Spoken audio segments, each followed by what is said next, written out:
A European city rich in culture, history and heritage. A crowd of thousands. Here to witness the planet's finest BMXers do battle.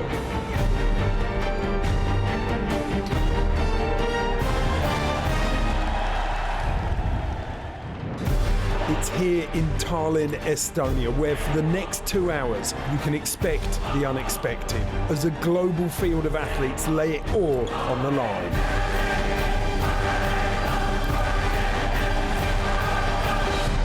This is Simple Session BMX Finals.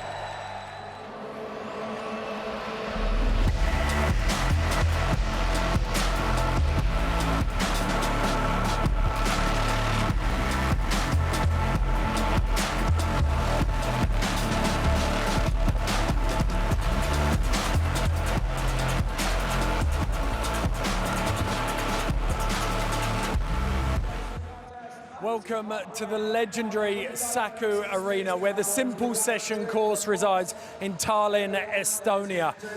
Now, we've got BMX finals coming up, but for 800 years, this city has seen more than its fair share of foreign invaders, and today is no different, as 20 of the world's biggest BMX names do battle on this course. It's also quite a significant birthday for Simple Session itself, Sweet 16. And what better way to celebrate than with the BMX finals. I'm going to make my way up here now to the studio, where thankfully I'm going to be joined by one of the most decorated, dedicated and down-to-earth men in BMX, and he's going to help me navigate our way through today's proceedings. I give you Mr. Chris Doyle. How you going, Chris? Doing all right, Ed, thanks.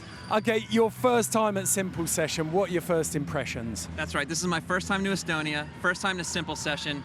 So far, it has all lived up to the hype. Just to be here in the presence of so many amazing riders doing so many amazing things on their bikes, it's an absolute treat just to be here. Well, to see that look on your face tells me everything I need to know about the next 2 hours. It is going to be very, very exciting. This is what we've got planned. So we're going to kick things off with the top 20 riders going head-to-head in the finals. Then we've got the North American versus European rivalry. It is friendly, but we sat down Bruno Hoffman and Devon Smiley to find out how their different BMX cultures have developed. Then we've got a quick course guide from Chris and Larry Edgar. And don't forget, you can get involved using the hashtag #SimpleSession. Chris and I will be on Twitter throughout the commentary. Now, a quick geography lesson. Tucked away in the northeast corner of Europe, you'll find Estonia, and on the Baltic coast of that country, you'll find the capital, Tallinn. Right next to the sea is the Saku Arena. When you lift the lid off that, you will find this legendary course.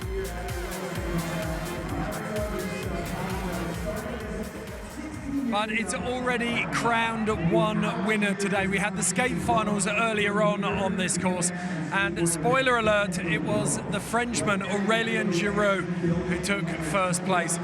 He managed to blend his street and park smarts perfectly, shared the podium with fellow countryman Robin Beaulieu in second and Keyshawn Johnson, the American, in second. Now, is it going to take the same mix of street and park skills to win on this course today, Chris?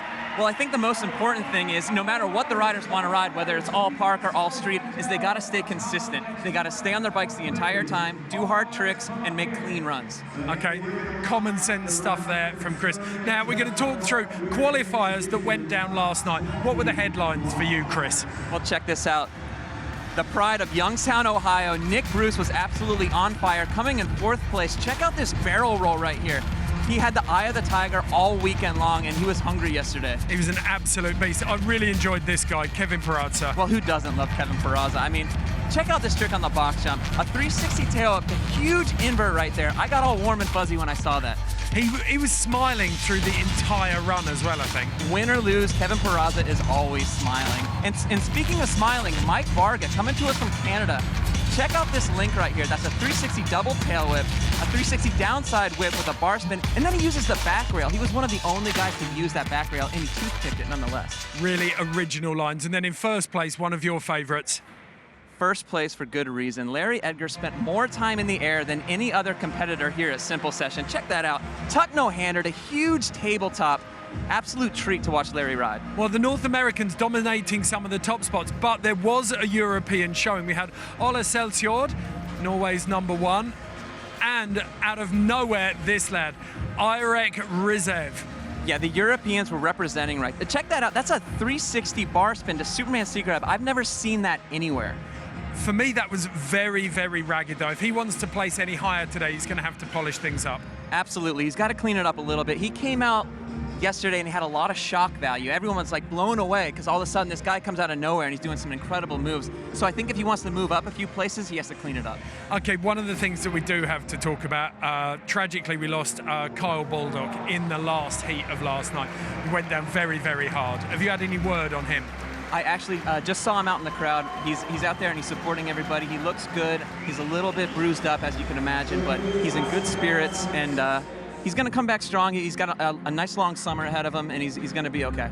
Okay, well, good news that Kyle Baldock's okay. Bit of a shame we're not going to see him ride, but we touched on the idea there that there's a friendly rivalry between the Americans and the Europeans. So we took Bruno Hoffman from Germany and Devon Smiley from the US and sat them down to talk about the way that BMX has developed in different continents. Bruno Hoffman, 23 years old and from Frankfurt, Germany. I'm Devon Smiley, 23 years old, from Atlanta, Georgia, currently living in Southern California. The first bike I got, I was 3 years old, and it was like a small kid's race bike, all chrome. I remember it completely. It was like a junior Redline. I'm not really sure what it was about it that I was so into. I think it was just like riding a bike just seems like badass to me.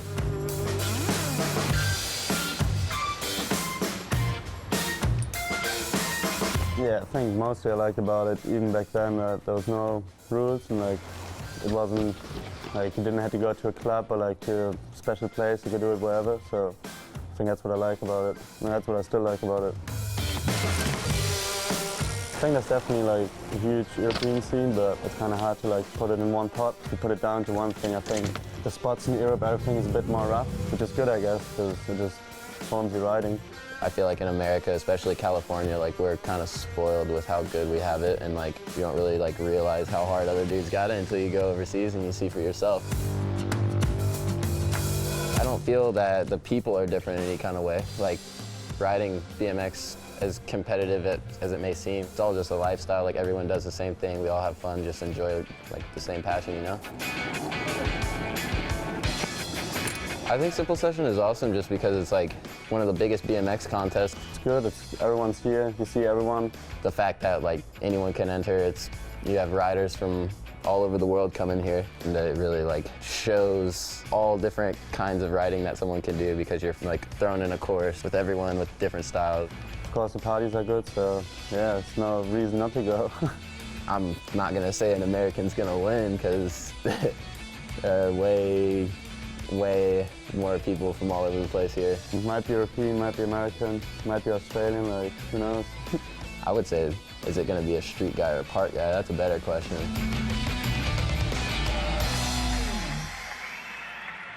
Well, do you think that's the more poignant question? It's a park or a street rider that's going to win here? It could be. I mean, it could be a real showdown between the two disciplines. The park riders have a little bit of an advantage because they have so much wow factor, but the street riders really just have to stay consistent and do hard tricks all throughout the course. I think it's a little bit harder for them just with the way that street riding is right now because it's so technical that it's so easy to mess up and step off, and sometimes just stepping off your bike could cost you a couple places in the end result. Okay, and you can actually just hold on to some of the bigger tricks, and you may sketch it, but you don't actually drop the trick when you're doing the big park tricks. Absolutely. Okay, well, it's now time to see what happened when Chris went to go and have a closer look at the course with our first place qualifier, Larry Edgar.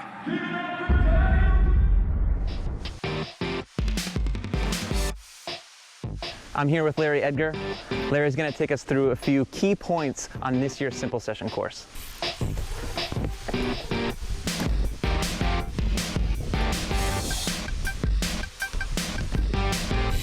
Okay, Larry, who do you think this type of course favors? Is it more the street rider or is it more the park rider? I think honestly it's 50-50. It has a little something for everybody. Have you ever seen a wall ride setup such as this? Well, you normally do see like just regular banks, but this looks like someone took a huge chunk out of this bank. And there's, what, like a 4-foot drop here, so you have to pull up. Well, you like to go fast, so I know you like this wall. You come in fast and you leave just as fast.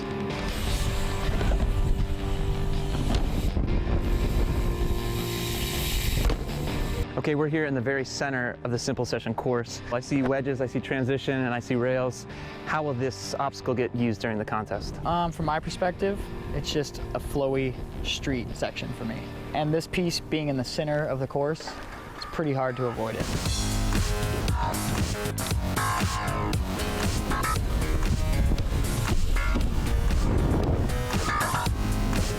We're standing here on the box jump. There's going to be a lot of big tricks going down right here. Why is this such an important part of the simple session course?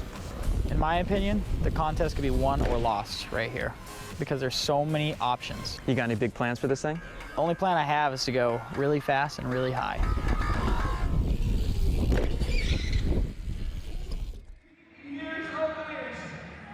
If it's possible, Larry Edgar actually made that course look quite small, and you can see it behind us, it's not, it's massive. What was it like riding with him? I gotta admit, it was a little bit scary. Larry goes higher than just about anyone that I know, and he was roasting me on just about every obstacle out there. I need to put this in context as well. If you don't know who Chris Doyle is, go and look him up. He is an absolutely incredible rider. So for you to say that, Larry Edgar's got to be something special. He qualified in first. Who do you think could catch up with him? Who do you think could be a dark horse and actually take over? Well, I'm gonna go with the guy that lives kind of local to me, a guy I see a lot. I'm gonna go with Nick Bruce. He could really pull out an upset right now. Okay, for me, I really liked Kevin Peraza. I really liked Pat Casey as well. I think both of those guys have got enough in their locker to push him. I think you're absolutely right. I mean, those are good picks. Okay, we are now very close to the BMX finals. Don't forget, you can join us. You can join the conversation. Just use the hashtag Simple Sessions. Chris and I are going to be on Twitter throughout the commentary, so send in your comments and your questions. We'll do our best to answer them while we're busy commentating on this. In the meantime, it's time to get the BMX finals underway here at Simple Session 16.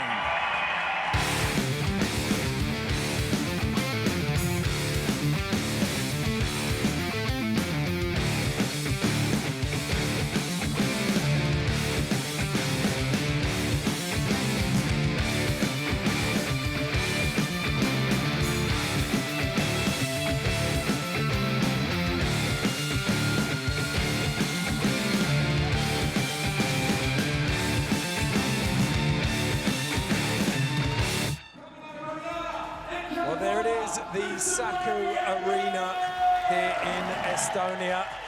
You can see outside.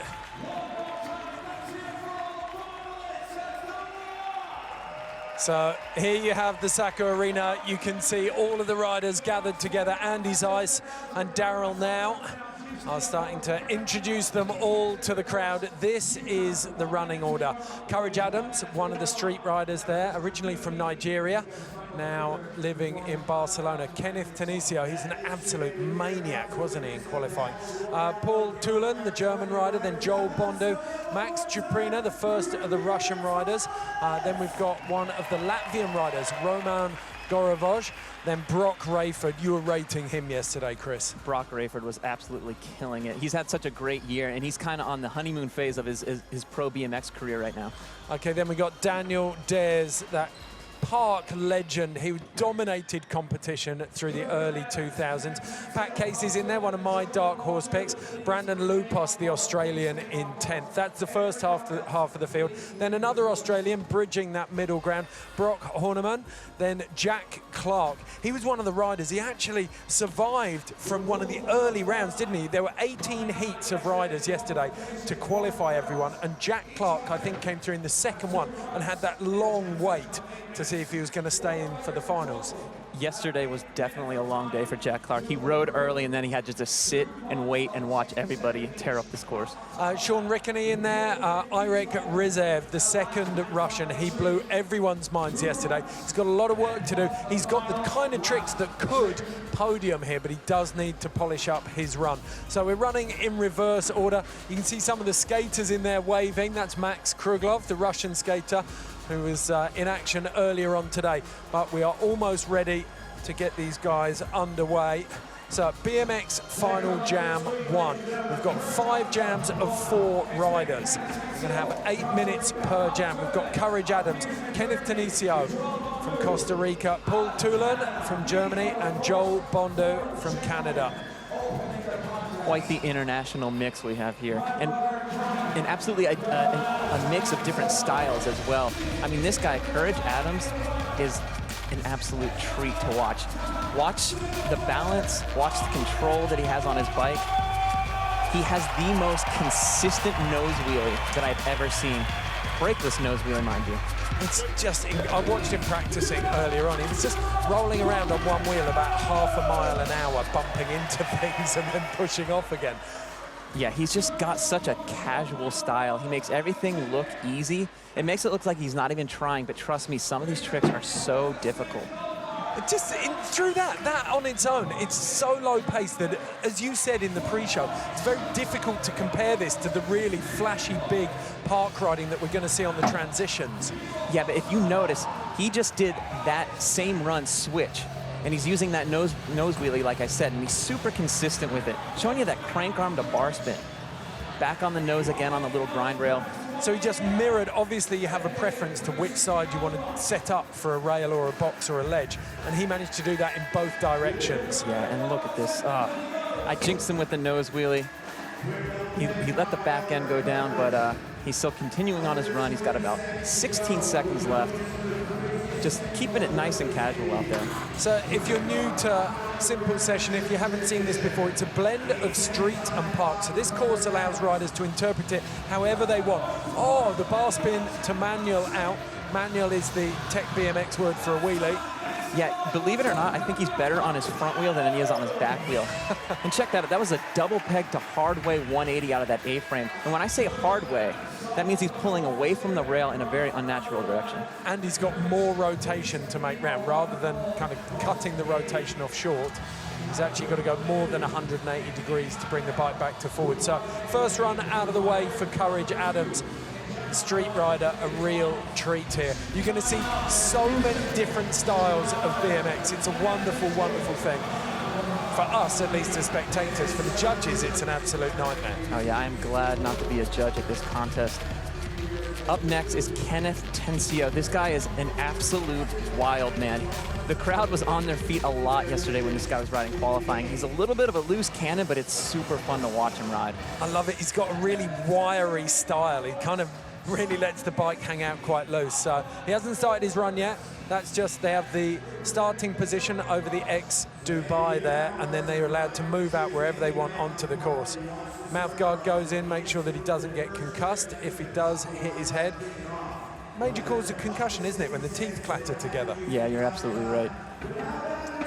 He recently released a web edit where he's riding street down in Santo Domingo, and he does a backflip off the most mellow wedge that you've ever seen. I think he could backflip off just about anything.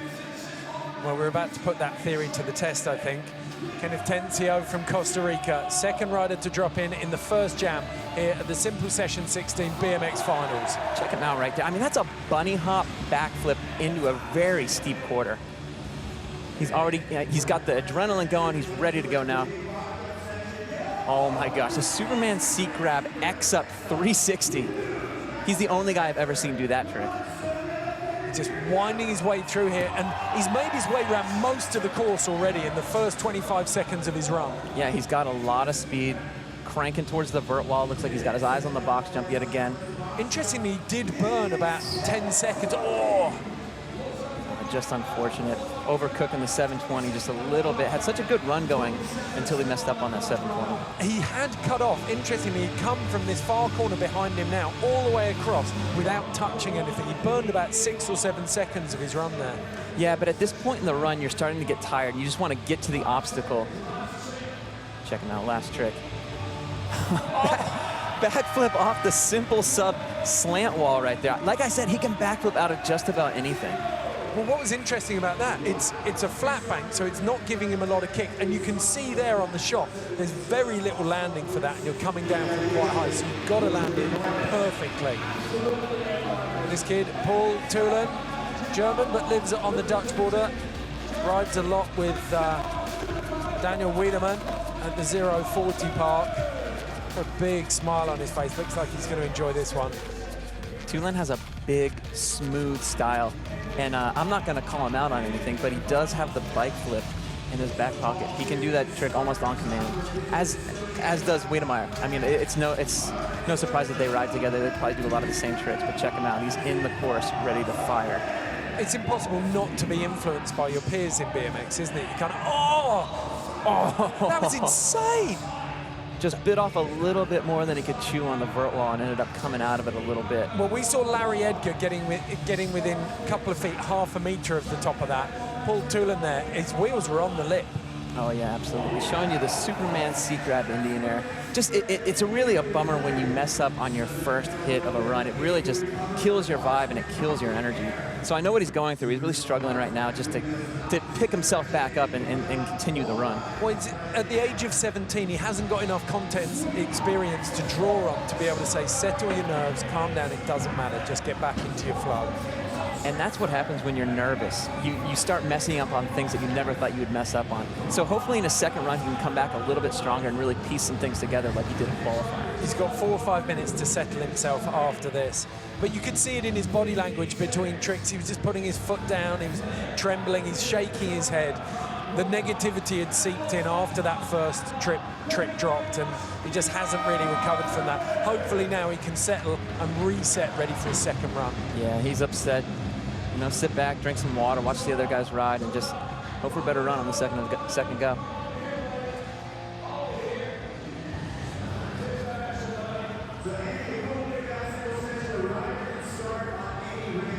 So next rider to drop in will be Joel Bondu out of Canada. Had a difficult qualification. His bike was broken, so he had to fix it in the time allotted before the qualification ended. And it meant that he got put in with a really heavy-hitting late final. They kind of build the momentum in the qualifiers, so the bigger names ride last. He got dropped into a heavy-hitting heat, but he held his own. He did hold his own, and he stood out. And I mean, he's in the final, so just that alone shows you that this cat has a lot of skill. It was really fun watching Joel Bondu really, like you said, hold his own against some of those bigger names out there. I'll be honest, I was so busy watching everyone else. There were some big names in that heat that he kind of slipped under the radar for me. And then I saw him, all right, okay, what's this kid got? Tuck no-hander down the step down. That is so scary because it's so blind coming down that step down. Check him out, eyes on this box jump. Well, that was where Carl Baldock went down yesterday, which tells you everything you need to know about how gnarly it is. Lovely little flick of the back wheel to kill some speed. Yeah, you notice a lot of these guys don't have brakes, so they kind of have to scrub that back wheel to scrub off some speed to slow themselves down. He's got a great run going now. I mean, he hasn't messed up yet. Going for that big transfer. Looks like he wanted a little bit more out of it. Tuck no-hander to small tabletop. So far, so good. He's staying on the bike, and he's a young guy, so he's probably feeling those jitters just like Thölen. But the more tricks you get under your belt, the more confidence grows and the more momentum you get with each one. Certainly he seems to be just building trick for trick for trick now. Yeah, he's got that confidence going. And like I said, these are the first runs, so you can expect that these guys will come back a lot harder in their second runs. Double tail up on the vert quarter right there. So the Montreal local putting down a solid run, front flip to flat, and lets it pop out on him. But he seems happy with that first run. But I want to talk about that now, actually. We've got two modifications. The main differences that riders have to choose on bikes. You can run brakes or not. It's one of the big bits. And Do you think it's just a matter of preference, or do you think it's more about being a purist and trying the tricks without brakes? Well, I think it's more about personal preference. It's how you like your bike to feel. A lot of people don't like a brake cable or a gyro clanging around on the front of the bikes. And a lot of people do it just because they see their other favorite riders doing it. I mean, there's kids that started riding that have never ridden brakes. So, you know, it's definitely a big trend in BMX. Check out Courage Adams. Big nose wheelie to double peg, pulling over into that bank. Like I said, super consistent with the nose wheelies. He's making that look so easy, and I guarantee you, everyone out there who's watching, BMX disciple or not, you know how hard it is to ride a bike, and you know how hard it is to ride it on its front wheel. Oh yeah, check this out. Look at the way he uses the box jump. Oh my gosh. Now, he's a classic street rider, but he's making use of all of the course here. Yeah, that's how Courage Adams uses the box jump. That was a 360 nose press to bar spin in. That's the only one you're gonna see today, and you saw it from Courage Adams. Oh, lovely. Bar spin to ice pick down the A-frame. He is on fire right now. Check this out. Bar spin to manual, to Smith, nose to bar. We're looking, this is like having a crystal ball. You can see his run in 4 years' time, linking the whole park as one trick. That was a stellar run from Courage Adams. That was huge. We could have a real headline on our hands here. The fact that as a street rider, he could have laid down one of the highest scoring runs of this jam. Well, he is a street rider, but he also used the box jump. He just used it in his own special way. Not only is he incredibly talented, he's also very, very clever in the way he's using this course. Boxing clever from Courage Adams. He's also got one of the best names in BMX. I mean, let's face it, this is a sport that requires a large amount of courage and guts. I didn't want to say it. I'm glad you said it. Kenneth Tencio looking for a bit of redemption after his first run, and you won't be able to see it yet on the angle that you're watching, but we will pull out in a second and show you exactly where Kenneth Tencio is sat on his bike. Tencio is on the highest point of the simple session court. Oh, he's waving his arms. I don't know. He's trying to get the crowd behind him. This is such a big drop right here. Wow, this is ballsy. I wonder if he's just going to drop straight in, which is fine, or if he's going to do a trick. Well, we talked about courage. Kenneth Tencio packing 2 big bags of courage at the moment. Absolutely. I can't wait to see what he does here. Daniel Wiedemeyer tried this in qualifying. Kenneth Tencio, the first rider to pull it out in the finals. This is a house-sized drop. This is no exaggeration. This is a burly drop. I'm wondering if he's coming in on the slant wall, if he's coming in on this wedge over here to the far right of the screen. I guess we'll soon find out. Yep. As will the guy who's filming it on his phone on the right-hand side of the picture. I'm sure Kenneth would be moving him if his plan was to drop in there. Oh my gosh. Oh! Kenneth wrapped up in the seat and the frame there. Oh! He didn't quite get the bike underneath him. Medics making their way onto the course now. He's getting the best medical attention. He's up and walking straight away. Just an unfortunate reality when you ride BMX is that everybody crashes, everybody goes down, whether you're doing something burly, doing something easy, but that was super burly. Well, it's so difficult on BMXs. You've got a large polished bit of chrome between your legs that is waiting to either bruise or puncture your body, and you've got to commit to everything. There aren't really bails, are there? And even in the worst crashes, your best option is usually to hang on to the bike, is it? Well, yeah, and especially in a contest, you end up hanging on till the very last second because you want to pull that trick. And he wanted to start his run off with a bang. I'm really interested to know where that run would have gone had he actually pulled that. Wow. He's obviously had that one in his back pocket for a little while, but a flare into a flat bank. He didn't quite get enough rotation. It looked like he under-rotated and sat on his hip. Yeah, and he landed a little bit sideways. Unfortunate. Maybe we'll see him again. Paul Thölen powering into his second run. Dropped a lot of the tricks on the first. Let's see how well he's managed to reset. The 17-year-old from Germany. Well, he's already roasted that transfer with a huge tuck no-hander. Check him out. Big backflip no-hander. Huge right there. Suicide no-hander to bar spin. Now this is the run that he wants. That's an opposite flare going in his unnatural direction. It was interesting to see he dialed back the speed on the wall ride just a bit, and that seems to have worked for him. He's worked out the jitters, showing you that 360 invert. Lovely transfer across there in front of the sub box. Yeah, the big fast plant on the wall. Youngest guy in the finals, riding like a man, only 17 years old, going for that downside opposite tail up on the wedge. You talked about that earlier though, just dropped a foot on there. That's the kind of excuse the judges are looking for, and then he's chucked the bike out. Yeah, look, he was going for that that bike flip, and he just had to let it go. I don't know what it takes to do a bike flip. I've never done one personally, but I don't know where it goes wrong, but something went wrong. He had to ditch the bike.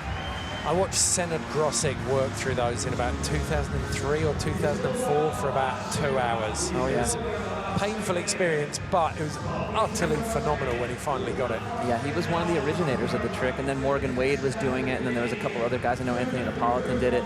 So it's a tough one, man. And to be doing with gloves on is also tough, because sometimes the glove will stick to the grip. He tried to get the purchase on it, but ended up kicking the bike away. Now, back in with Joel Bondu, Canadian, had a great first run. Yeah, he did have a really good run. I've never seen this guy in a contest before, but he's absolutely killing it. Oh, that is a triple bar spin 360. He caught every bar on the way through. Yeah, why let it go when you can break it up? Well, a lot of these guys run their seats really low, so you can't just let it go. You kind of have to catch in between. Now, a guy like Ryan Nyquist, who runs his seat high, can just pinch and let the bars go, but guys like him, they gotta catch in between. Just did that flare with an inward look back there. That was really cool. Okay, so Bondu just having a little nibble off the top bank there and a bar spin back in. Yeah, catching his breath, eyeing up something here. Let's see what he's got. Yeah, he's getting tired during this. Check out the front flip, landing totally flat. We saw him try that in run number 1, and he came out of the back, so it's cool to see him get that. Oh! Going for the 180 downside tail whip. Like I said, you get so tired at the end of the run that even the easy tricks become difficult. And he's going for a little bit of flatland there to finish off. Really, really strong showing from a relatively unknown Joel Bondu. He aced qualifying and then came out of nowhere to really pinch this first jam in the BMX finals here at Simple Session 16. But I think the plaudits have to go to this man from the first jam, Courage Adams. Yeah, just look at all this balance. Then he goes a double peg on the flat rail, pulls it over into the wedge, and then the nose press 360 to bar spin, the only guy doing that. There's that bar spin, the ice pick, down the A-frame, super consistent.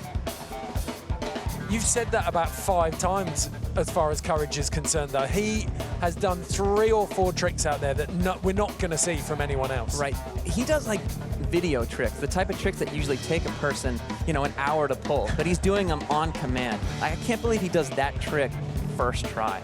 Even the bar spin, the ice pick, that's a big risk right there to just throw in the middle of your run. Okay, so this was Kenneth Tencio's first run. That was the backflip or little bunny hop flare to enter. Some great box tricks. Yeah, showing you that corked out backflip over the transfer. And then that has to be the highlight of that run 1. He backflips out of such a mellow quarter. And he found the sweet spot perfectly, didn't he? Oh, yeah.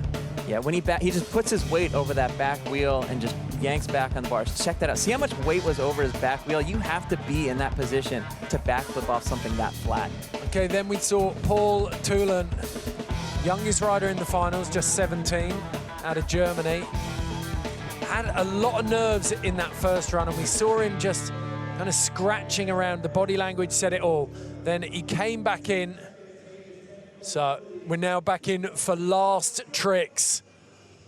And we've got Courage Adams out there. So this is the end of the jam. The guys have each got 1 trick they can have a look at. They get a couple of tries at it. Well, I don't want to mention anything, but I saw Courage in practice doing some things that I was hoping he was going to do for best trick. Just warming up on this. Has he got 1 more try left? Well, like I said, he's so casual. There's no rush in his game. He's like, you know what? I'm going to take my time. I'm going get back on this box jump. I'm gonna do my thing.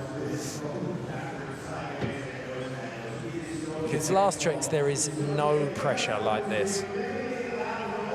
Well, the beauty about best trick is that sometimes you get a few tries at it. You know, you can take a run or two and maybe get it on the third, but you know, I don't imagine that it's going to take courage very long to pull this. Oh. You know for a fact, when you watch his style of riding, the delicacy and precision that it takes to do what he's doing, he must have mountains of patience. Oh, yeah. That's exactly what I was thinking, just the patience that he must have to learn all this stuff. Look at this manual. He came from a tail tap, manualed the whole course, double peg grind, manual to 180. Oh my God! He manualed the entire course, one end to the other. Gosh, absolutely incredible balance from courage. I like the way, you know, things weren't working out with the first trick that he was trying on the box jump, so he just moved on to something else that seems to me like it's way harder. Just to keep that front wheel up all throughout the course, lock into the double peg grind, manual again to 180, and then revert it around off the stage. That is just super impressive from Courage Adams. You hit the nail on the head. It is computer game stuff. It's just ridiculous. Well, if you ever needed to find out just how much commitment it takes to be a professional BMXer, you are looking at it. Kenneth Tencio is back in position. He is not taking no for an answer on this trick. Yeah, we saw him go down hard on that first one, and he looked like he was pretty hurt. But I mean, he's back up there on that perch. I hope he gets it done. I mean, I think as long as he can straighten out a little bit, I think he'll pull it. Because on that first attempt, he was just a little bit sideways, and it caused him to slide out. I know for a fact, you know firsthand about this though, Chris. If you're going to go back at a trick, you've got to do it straight away. It's no good sitting around, especially if you've hurt yourself. His body's still warm. If he can walk, if he can shake that off for half an hour, he's going to be hurting tomorrow. But right now, he can get stuck into this. Oh, yeah, absolutely. He's got the adrenaline pumping, and he's got the crowd behind him. Everyone here wants to see him pull this. All the cameras are on him. You see the camera phones on. You know what? I think he's got this. I mean, the way he can backflip out of just about anything, I think he's got this. I can't wait to see him get it done. It's quite, compared to the other banks that he's flipped into, though, this one is quite flat. He's got to be square on the bike to absorb the impact. Yeah, and he doesn't have the option to come from any other angle than what he's going at because it's so narrow up there. Here we go. And oh my gosh. Oh my gosh, there it is. Wow. I thought we were going to be warming up quite slowly today, but Courage Adams, Kenneth Tencio just turning it up to 11 in the first heat. Yeah, and why not keep it going? Showing the box. There's that backflip again out of the simple session sub. Somehow, just with sheer willpower, he managed to land that completely flat as well. Yeah, yeah. Like you said, he's going to be hurting tomorrow and maybe for the next few days, but you know, he got it done. Everyone got the footage. I'm sure he's stoked right now. Yeah, well, he certainly deserves to be. Kenneth Tencio rounding out the first jam for himself in style. Two last tricks left here. Paul Thölen. Yeah. Joel Bondu. Tencio is absolutely stoked right now. He's got good right to be. Imagine, it's like to see Chris Doyle. Wish I could see him pop an invert on the course. It's from Diogo. Well, that's Cheers, Diogo. Well, wait to see Kevin Peraza ride. Peraza's got a mean 3 invert, but I appreciate it. Thank you, Diogo. Okay, so next last trick. Paul Thölen, helmet's off. Doesn't look like we're going to see him on last trick. He's making his way into the stands. He's going to be a spectator for the next 4 jams. Yeah, and it looked like he might have broken his bike. It looked like his handlebars bent a little bit when he had to throw away the bike flip. So, you know, it could have been a malfunction, and he just, you know what, maybe he just could be over it. I think he was one of the only riders who are going to see with a bike flip in his arsenal as well. So, bit of a disappointment there, but I'm sure Joel Bondu's going to make up for that for us. And you know what? You live to ride another day. You know, whatever. Things don't work out the way you like, go take a seat, drink some water, and enjoy the show. The 17-year-old gaining more than enough experience just riding in the finals here. Yeah, the newcomer. I mean, this kid is really impressing me. He's got so much control, so many good tricks, and he's got the confidence already. It doesn't seem in the least bit intimidated by this atmosphere either, does he? No, and like you said, he's done so much already. His confidence is just through the roof right now. Oh. Whoa. That was a 360 with a triple tail whip. And it looked like he had it. I think he just may have had too much speed and just kind of overcooked it a little bit. Well, I think since he started qualifiers, that's the first thing I've seen him drop. Actually, no, he did drop the front flip to flat in the first one, but... You know what? He's got more attempts. If he wants to take another stab at this, go for it. And you know what? I could be wrong. He could have more after the triple tail because he looked like he was going to catch it super early. So maybe he's got more. I don't know.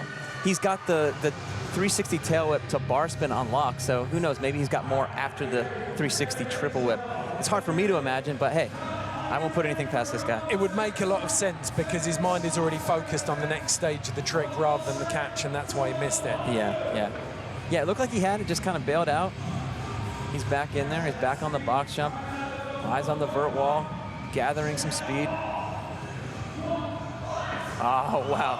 That was a 360 bar, catch bar to downside tail whip, meaning he kicked that tail up his unnatural direction.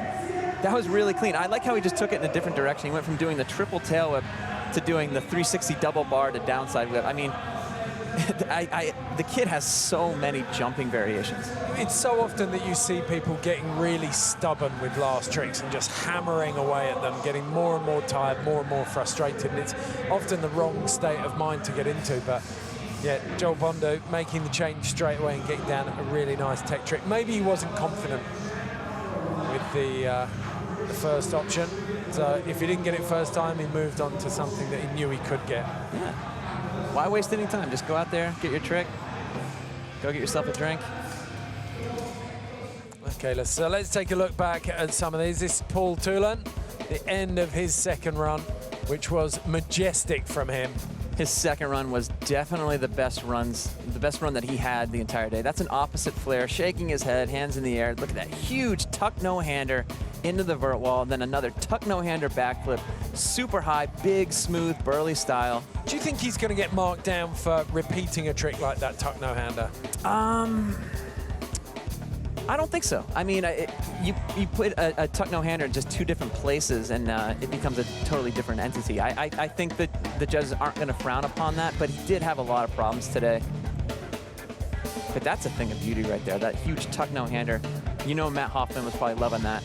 Yep, the Condor soaring over the mountains of Tallinn that we find in this Saku arena. And they are mountains, make no mistake. And these guys just make them look remarkably easy. Yeah, wow. Doing so many jumping tricks. That triple bar spin.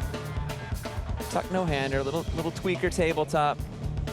Showing you the flare on the Estonian flag. So, waiting on judges' scores. I think we got, is it Bart Brenchens up there?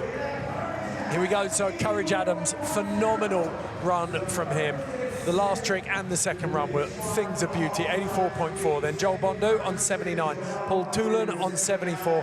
Kenneth Tencio suffered for not having that second run, down there in fourth place, 69.6. But redemption in the shape of that make of the last trick. Yeah, well, and congratulations to Courage. I mean, that was some awesome riding. So match Chuprina from Krasnoyarsk, the first Russian. Then we've got Romas Gorovois from Latvia, then Broc Raiford from Huntington Beach, and Daniel Dhers. Dan Dhers is from Caracas in Venezuela, now lives in North Carolina, I believe. He does live in North Carolina, and he opened a skate park 5 minutes from where I grew up in Cary, North Carolina. So, are you bitter? No, you know what? I'm excited because now the people of North Carolina have a place to go when it rains or when it gets cold. Beautiful indoor facility. But you know what? We got Max Chuprina. He's our guy up right now. He's got a lot of good street moves, and he can mix in the jumping moves as well. This guy was super impressive. I'd never heard of him prior to yesterday's qualifiers.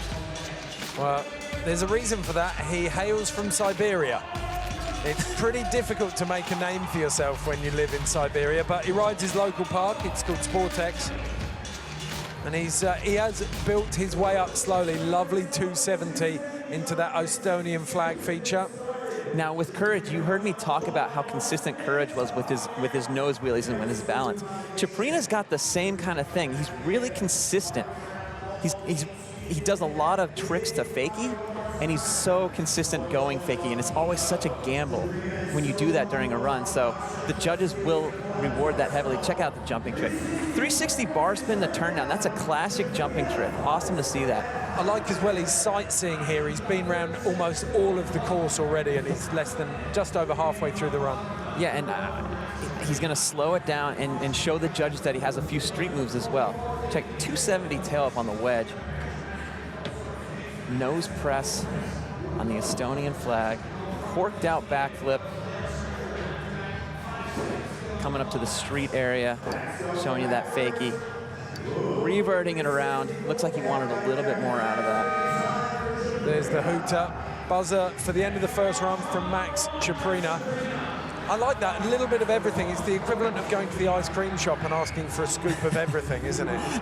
He tried to put absolutely everything in there. And I reckon that's a response to the way the judges were looking at runs in qualifying. Well, you know, honestly, I expected a little bit more street out of him, because when I was watching him in practice, it was like he was only riding the street side of it. But maybe he just wanted to, you know, show the judges that he can ride the park side too. Now, Romas Gorovois, you said yesterday this guy reminds you of Gary Young, Chris.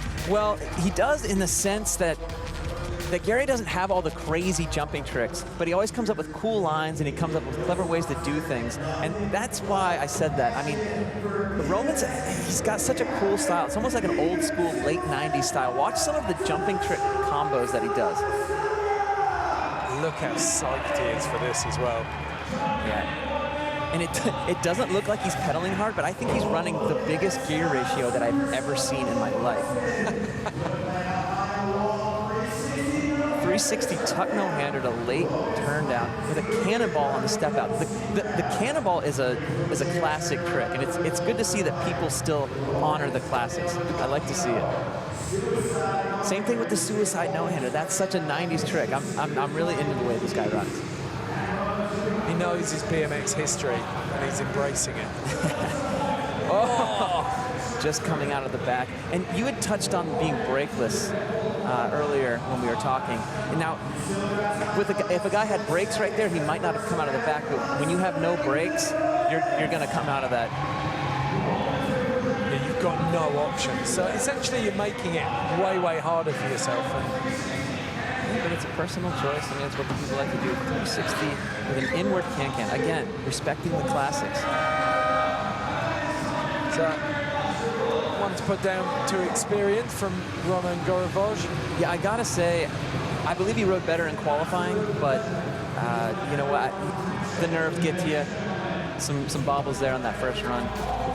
Now, next in, Broc Raiford. You were talking about him yesterday, saying that he's been around for a long time, but he's about to shake off that talented kind of rookie label and take his seat at the big table of elite riders. Yeah, Broc Raiford is so good right now. He's got so much pop. Watch the way he comes out of some of these rails. Super confident all the time. Just stepping out of the crank arm grind. I found myself yesterday kind of using up Zoolanderisms regularly. He is so hot right now, and so hot right now. He is kind of a big deal in the States. Oh, yeah. Well, he just released his first pro video part in the volume video. And then on ridebmx.com, you can now watch his it's actually called the pro part that he just put out. Just hammer after hammer after hammer. Broc is one of the biggest newcomers right now in BMX. Do they call him the blind carpenter? I've never heard that one. He drops so many hammers.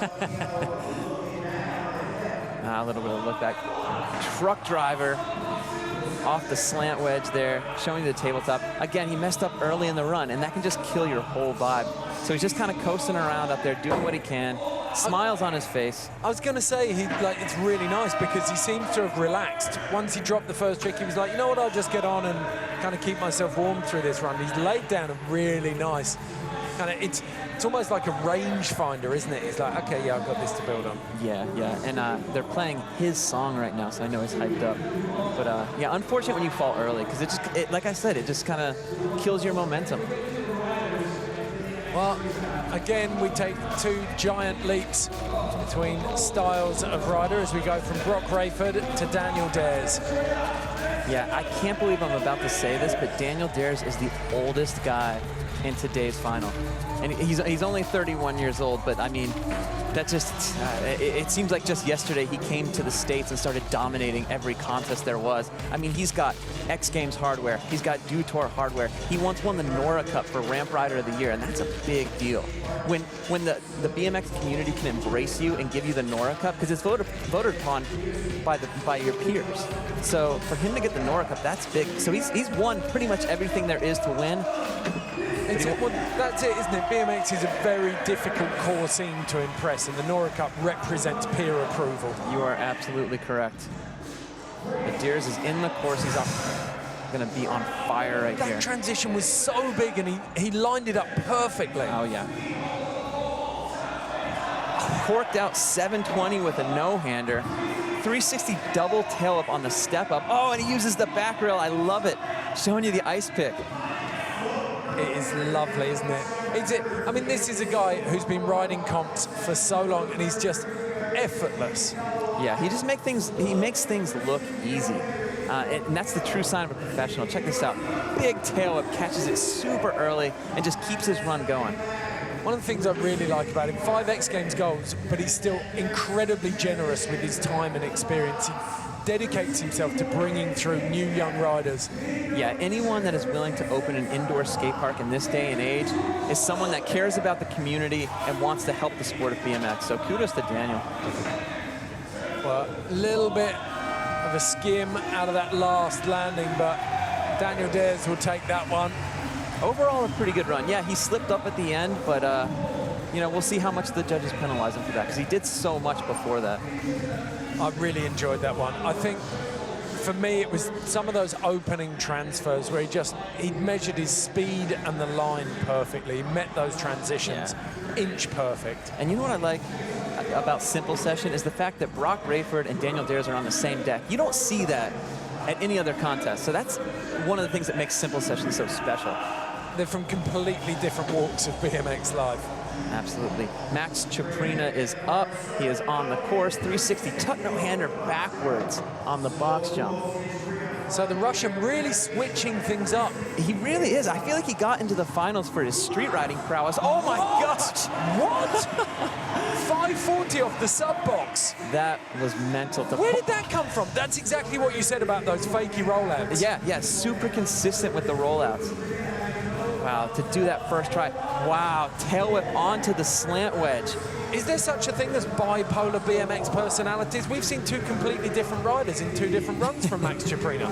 Yeah, wow, but he's killing it. I mean, to come out of that Simple Session sub slant like he did and do the 540 first try, that's some video game stuff. I mean, to do that's really impressive. Wow. Max Chuprina, take a bow. He hasn't even finished this run. Oh! And he's already blown a lot of minds. That was an incredible run. Yeah, he went for that 180 tail whip, which we saw him do in qualifying. But he tried to do it at the end of his run when you're tired, you're starting to lose your legs. It's hard to get that bike underneath you and pull it back around when you're coming in fakie. You know what's really exciting about that run? There were 2 or 3 tricks in there that I would have classed as last tricks. So he's obviously got something else after those saved up. Yeah, absolutely. Next up, Latvia's Romas Gorovois. He's so psyched at the moment. I reckon you could lock him up in one of Houdini's cases and he'd be able to fight his way out. He just did a switch hander. Wow, that is an old school trick. I like this guy. Wow, nothing to turn down. That is a classic trick by a guy named Chris Bennett back in the States, a good friend of mine. It's cool to see people still honoring these same tricks. Well, he's read his trictionary. He knows where dues are to be paid. Using the vert wall at the top of the double bank First guy to do that in the finals. Yeah, it doesn't look like he's pedaling hard, but I swear that is the biggest gear ratio I've ever seen. Each crank that he takes looks so hard. He's just powering through them. Yeah. That's an opposite 360 for him, spinning in his unnatural direct hand. He did a can-can X up, a little bit of a bobble right there. Yeah, he cased a little bit, didn't he? But managed to ride it out. Yeah, this isn't a bad run. It's refreshing to see some of these tricks. And we've got Matt Hoffman up on the judging panel, who's going to be loving some of this history lesson that Roman's been dishing up. Yeah, and there's that transfer that he tried in run number 1 where you saw him come out of the back, pulls it in run number 2. Good run, not the best run we've seen, but you know what, that was a good run. That was really fun and enjoyable to watch. That's it, an homage, if you like, to BMX through the ages from Romas Gorovois. Yeah, I'm going to shake his hand after the contest. That was really cool. Now it's back to the other end of the style spectrum with Broc Raiford. Broc Raiford showing you the technical aspect of what he can do. That was a 3-hit combo. Just dancing around on this flat wedge, just tail up over the wedge to wedge. Oh, I love it. Style-wise, knocking out that really narrow street grip as well. Yeah. Just unfortunate for Broc right now. I really like that toothpick bonk to table that he did. That is really cool because that's blending an old school jumping trick, the tabletop, with the new school toothpick, which actually was an opposite toothpick if I'm being totally accurate. That was like a little bonk he did on that transfer. Yeah. Building a bit of speed back into the boxes.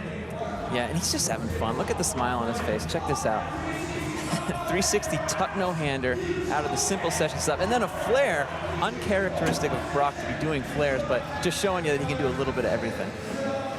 Well, it's that, okay, I'm a street rider, but I can knock out a little bit of park if I need to. Yeah. Lovely to see as well, a rider really enjoying himself out on the course. And I think that what we've just seen there is a great representation of the fact that this isn't just the biggest European BMX contest. It isn't just the first event of the year. It's also a festival. Like all the skaters, all the BMXers enjoying hanging out here. Tallinn, the cost of living is pretty cheap. The guys can enjoy themselves every night. And most of them do. There's a lot of riders that I saw in qualifying who turned up to kind of obviously have as much fun as they did ride. Yeah, absolutely. I got to give a shout out to Billy Perry, who I think he went the hardest the first night he got here. He definitely won the night, I must say. Daniel Dhers definitely threatening to win the day here in the Saku Arena. We've seen one very, very strong run for him. What's he got in run 2? Well, I think he's just going to, whoa, man. I was just about to say he's going to keep it consistent, but he's already stepped it up. The 360 double whip over that transfer that we saw in run number 1. Oh my gosh, corked out 720 with a can-can. Wow, he's on fire right now. And Daniel's another guy, once he gets going, it's hard to stop him. And I gotta say again, I love the fact that he's using the back rail, showing you the ice pick. 360 X up over the box jump backwards. Wow, that's cool. 360 one-handed X up. Classic Ryan Nyquist trick right there. Double tail whip. He's got so much confidence in all of these tricks, hasn't he? He looks so, so smooth. Yeah. I mean, he's one of those guys that repeats at home when he's riding, he repeats the same trick over and over till it almost becomes second nature for him. Just repetition. Yeah, absolutely. Well, you can see it in his body language. Like, he's so comfortable. He knows exactly where he is in all of the tricks. He doesn't need to look for those landings. He's not craning his neck in the middle of the trick. Yeah, and that was I gotta say, it was a cool way to end his run. He ice picked the bottom side of the slant wedge right there. So good for Daniel. I mean, I haven't seen Daniel ride in a park contest in a long time, so it's cool to see him out here killing it. Lovely guy into the bargain as well. So last tricks going down now. Max Chuprina, the Russian, pointing out what he's up to. I have no idea what Max is going to do. He's the rider I know the least about in this whole jam right now. So I have a feeling we're going to be very surprised, pleasantly surprised right now. After that 540 and how effortless he made that look, I think that we've got something very, very special coming up.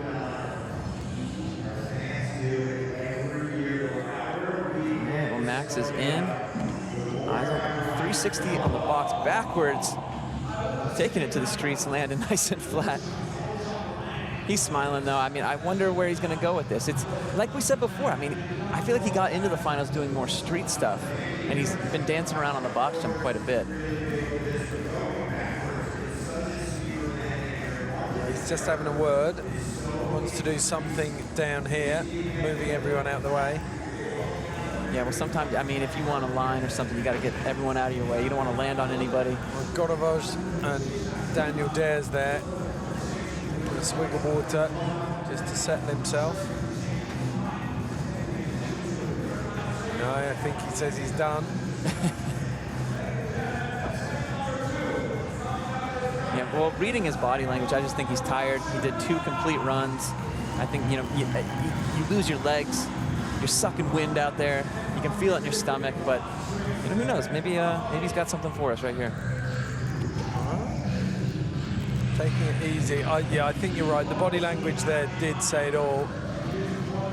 And if it's anything, I think he's a couple of cranks. Oh! Doing the 180 tail whip, just getting a little sloppy on the rollout. But you know what? Maybe he wanted to roll out to that quarter and then do something on the quarter out of the fakie. I'm not calling him out. I'm just saying it looked like he was going in that direction. Fakey spaghetti. Wound his way through that rollout. But I watched him do that 180 whip in practice 10 out of 10 tries. So it's uncharacteristic of him to be messing it up. 180 whip, back to the quarter. Yeah. Fakey up. Oh, he's done now. Still, he managed redemption on the 180 whip. Yes, I mean, it's still impressive to get all the way back to that Visit Estonia flag. Oh, it's got to be a good 25, 30 meters, I reckon. Yeah, it's a hefty rollback. I would love to know what he was going to do out of it, but, you know, I'll just use my imagination. So Max Chuprina, the Russian, here in the second jam of 5 for the BMX finals at Simple Session 16. Giving a very good account of himself. Last trick now for Romas Gorovois. You know, I see Roman eyeing up that transfer that we saw him do at the end of run number 2. Perhaps he's got something on that. I saw him eyeing it up in practice too. Let's check it out. Oh, that was flat. Bounced off the bike. Yeah. Tail up transfer to headbanger's ball. Missed the transition and just bounced with it. But you know what? I think he knows what to do now. Going to come back strong. Second attempt. I think he's got enough power and stoke for 10 men at this stage, so not too worried that his energy is going to run out. It's just a case of whether he can see the line there, obviously. Yeah, but like I said when we were talking about Max, I mean, you've done 2 complete runs, you're tired, you're sucking a lot of wind, you're losing your legs. So it takes a lot to get these last tricks out. Well, giving your all in those 2 runs, still trying to hold something back. So, Roma, I think every crank that he takes is the equivalent of 3 cranks of everyone else. Check him out. Showing you the tail, and he pulls it off. Very, very smooth. Hand to the crowd. Based on his first attempt, I did not think he was going to land it that smooth, so that was really awesome. Body language said everything in the air, didn't it? It was just kind of coasting, and you knew he'd lined it up. Oh, yeah. Once the tail got out in front of me, knew he had it. Just pulled it around nice and slow, made it look nice. So next up on last trip, we got Broc Raiford. Guy has shown us a little bit of everything so far. It's unbelievably tight out there. Well, Broc is not letting, he's not holding any secrets back. I mean, he's out there with a cube of wax, waxing up that A-frame rail. So I'm gonna imagine that it's something on the A-frame rail right here. And they just ran the best trick contest a little bit ago, and I saw him playing around with some things. So he's definitely got some moves on this for sure. It's interesting, well, I suppose interesting for us, a nightmare for the judges, is that no one has really made big mistakes in this jam. Right. We saw Paul Thölen, Kenneth Tencio making some some decent mistakes in the first jam and giving judges an excuse. Oh, Wow. that's amazing. Oh, Broc, man, that was so sweet. That was a double peg up the rail, pulls hard way over the other rail and into the wedge below. That was really cool. He does it first try, makes it look easy, and then catches his hat as it falls off his head. And he's not done yet. Check him out. Ah, there's that bar spin to crank arm grind. We saw him mess up on that on his first run, first hit. Unfortunate to start your run out like that, but just showing everyone that he can do it, he can be consistent, and the smile is on his face. Broc Raiford making it look too easy. Yeah, that is a super technical trick. Trust me, it would take a lot of other riders multiple tries to get that done. He just does it first try, makes it look good. Well, you know he's got confidence on it that he wanted to throw it out first run, first trick. He would have been disappointed that he didn't, but he's shown the judges that he has got it on demand by using it in his last trick. Right, last chance saloon for Daniel Dhers. He's got 2 very solid runs under his belt. What's he got for last trick? Well, I'm gonna go out on a limb and say he's gonna do something on the box jump because Daniel Dhers is such a good jumper. He's got so many jumping trick variations. I think he's got his eyes set on the box jump and he's got a big move planned for last trick. Here he comes, getting his speed on the vert wall. That was a 720 can one-hander. We saw him do a version of that where he just did the 720 with the can, but he adds a little bit more to it with a one-hander. I can't imagine being in that position, only holding on by one leg and one arm. 2 points of contact, so much can go wrong. Yeah, that was incredible. Okay, so that is it for jam number 2. Here.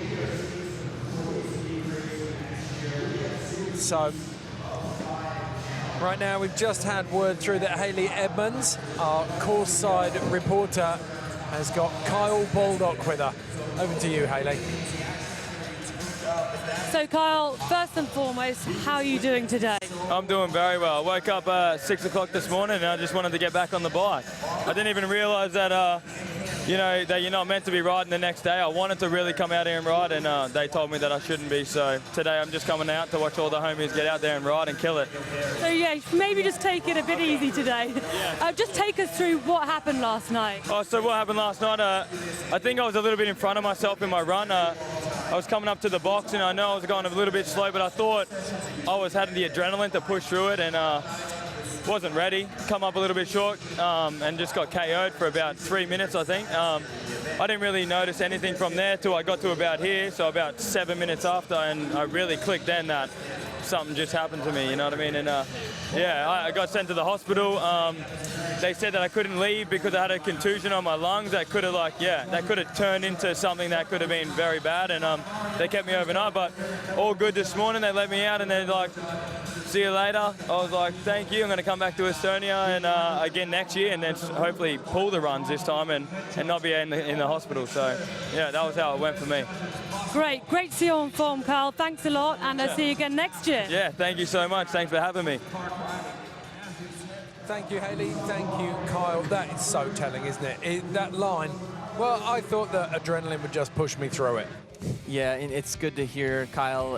He's doing okay. I mean, he was carried off the course in a stretcher yesterday, so to see that he's doing good and he's in good spirits is just great to see. I love the fact that for him, it's just a positive mental attitude will get you through a technical difficulty. Oh yeah, absolutely. I didn't even know about the contusion on the lungs. That's scary too. Well, he takes it all in his stride, doesn't he? I mean, if you want to dance, you've got to pay the band, and in professional BMX, that is, as you say, it's par for the course. It's something that you have to deal with. Yeah, it's an unfortunate part of being a bike rider. You got to deal with crashes. Okay, these are the highlights from jam number 2. The riders are out on course warming up for jam number 3. Yeah, we're looking at highlights of Roman. We just saw the highlights of Max Chuprina. You had deep love for Roman's runs, didn't you? There was real admiration for some of the tricks he'd pulled out of the time vault. Just like the old school tricks. Can X up 360. That's the stuff that I grew up on. But and check out Broc Raiford, bar spin the ice pick. There's a double peg up hard way 360 out. He has the best hard way pop that you will ever see. I really like this run because he just looked like he was having so much fun out there. Oh yeah, the smile's always on his face and the hat is never on his head. What's interesting, you look at a lot of the feeds, a lot of the comments building up to this, and there's a strong opinion that the street riders often don't get well represented when it comes to judging here at Simple Sessions. And already we've seen Courage Adams defy that in the first jam. It's going to be very interesting to see where Broc Raiford sits in the second jam. Well, unfortunately for Broc, he messed up, you know, a lot of times. He didn't stay as consistent as I think he should have. But I mean, it's still awesome to see Courage up there. I mean, I think, and I'm not a judge here, but I think Daniel Dhers might have taken the stronghold on the lead just based on these replays that we're seeing and based on what we saw. He was just super consistent and just nailed everything. I mean, he only dabbed a foot once in his first run. Okay, so we've got some judging scores coming in. You called it exactly right, Chris. 85.8, Dan Dhers goes into first. Courage Adams, Joel Bondu keep second and third from the first jam. Then Broc Raiford, Max Chuprina, and Romas Gorovois. Okay, we're moving on to the third jam now. We've got 4 riders in there. We've got Broc Horneman, Brandon Loupos, Jack Clark, the British rider, and Pat Casey, who we're going to take a closer look at now. Your kid, Pat Casey, has been making a name for himself for years with his fearless, no-hold-back style. Since a third-place finish at Simple Session in 2014, this 22-year-old park guru will be a major threat for this year's title.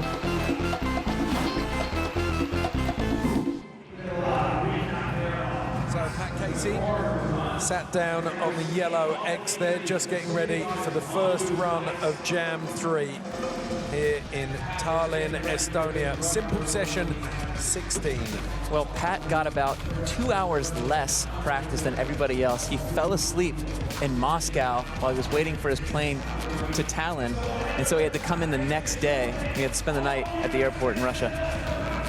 He may have had less practice, but it didn't affect his qualifying. Made it with ease. So there is your lineup: Brandon Loupos, Broc Horneman, Jack Clark, and this man, Pat Casey. Casey is on. He already did a big double tail transfer. I know we couldn't see it with that graphic right there. Oh gosh, going for the decade backflip. The thing I like about Pat is he always goes for it. Whether the risk doesn't measure the reward, he's always going for it. He's always throttle pinned 100%, showing you that flare bar spin. I think that's endemic of a lot of BMXs though, because you kind of, like, as you say, the risk and the reward don't add up a lot of the times. You've got to be doing it for yourself. Right, right. And with Pat, he's just a fearless kid. And speaking of kids, he just welcomed his second child into the world recently. So congratulations to him and his wife. Really? He's only 22? That's incredible. Yeah. Go on, the young family. Showing you that 360 tail up to fakie. Waving in the crowd, but looks a little bit disappointed. Really would have loved to stuck it on the box jump right there. Yeah, well, I mean, you know better than anyone. He's still got a little bit more to give on that. Yeah, but yeah, I mean, he's going to come back strong in that second run. Okay, next rider in. We're going to see Brandon Loupos out of Australia. Brandon spends a lot of time on the nitro circus, which means that Simple Session might be one of the more mellow things that he does all year. Just based on how crazy those shows get. So, you know, this might be like a breath of fresh air for him. Now, believe it or not, he's riding with a broken collarbone right now. He showed me his collarbone during practice, and he's like, yeah, I'm supposed to get surgery on it, but I'm going to wait. So he's got a disconnected collarbone right now, and he's recovering from a knee injury. So keep that in mind as you watch this crazy run. We've already seen that huge tuck no-hander transfer.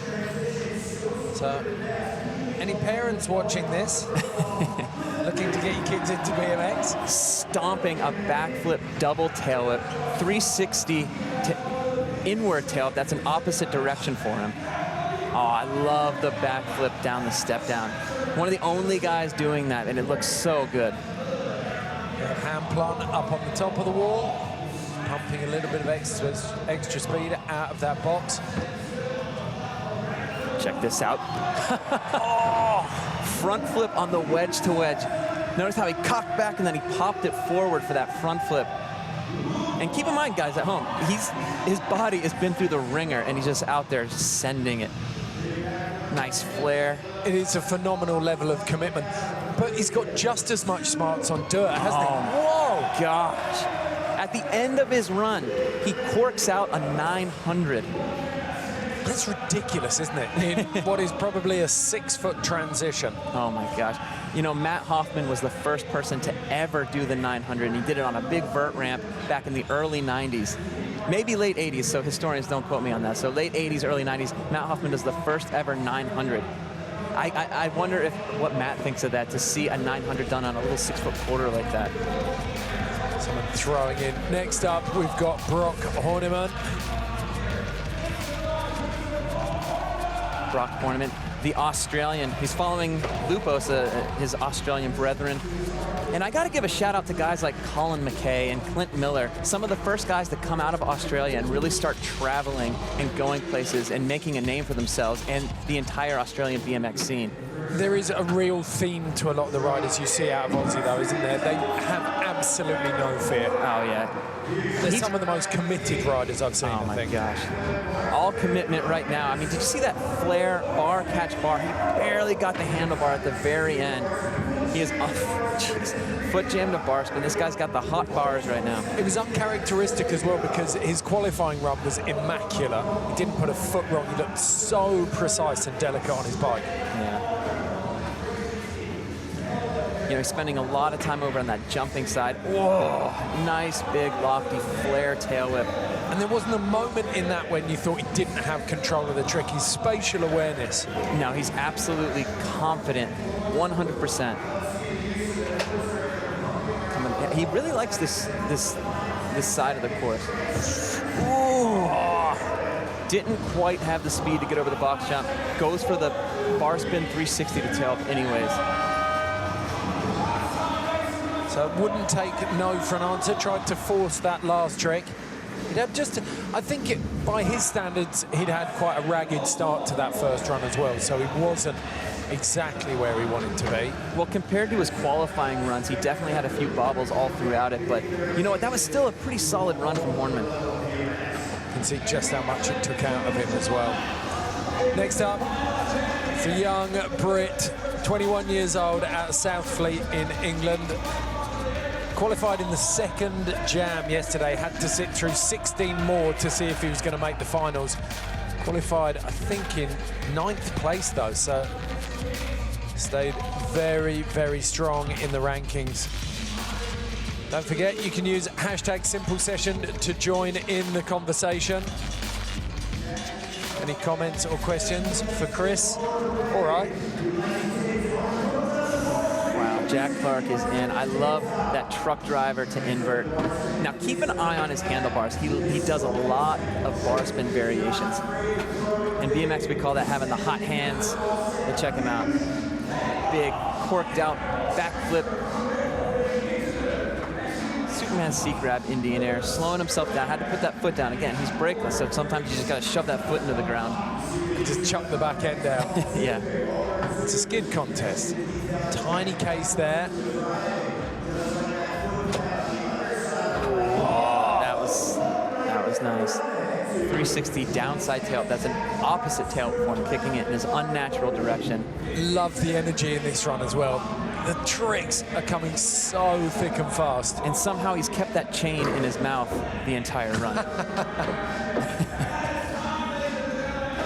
That was a full pull for Jack Clark, showing everyone that it wasn't a fluke that he made it in somehow. Like, he deserves to be here in the finals because he can really mix it up. And he was still just chucking out tricks for fun after that. Oh, yeah. Chucked out 2 after the buzzer. And the trick he did that we could barely see was a downside toothpick stall.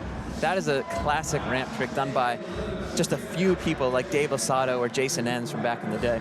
He's getting knuckles from Pat Casey there as he drops off and leaves the ramp free for that man. The American, disappointing first run. Pat Casey is living the BMX dream. He's got trails at his house.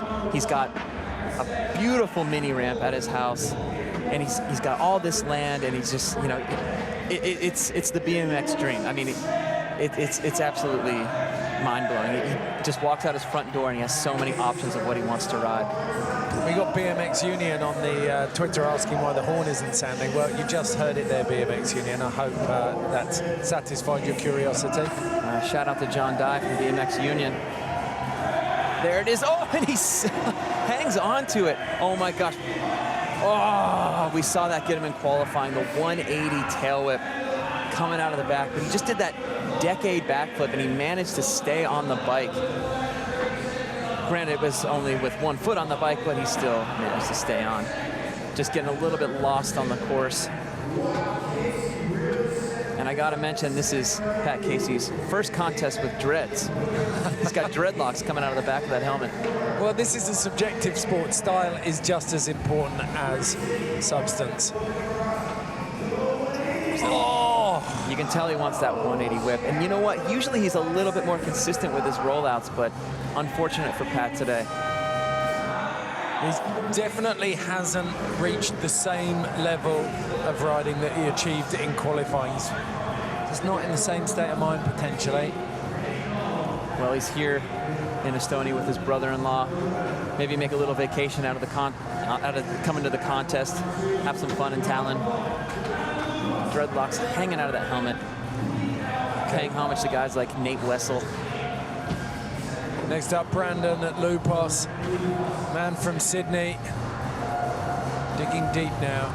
He wants to improve that first run. You know, I'm not one to call anyone out, but I've seen Brandon Loupos do the cash roll. And there's only a handful of people in this world that can do the cash roll, and this guy is one of them.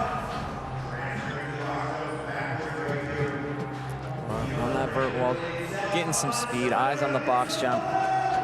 There it is. And there's the cash roll. Wow.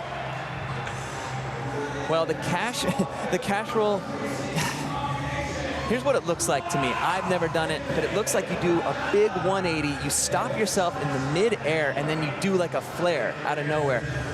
The trick makes no sense, and I've been riding my entire life.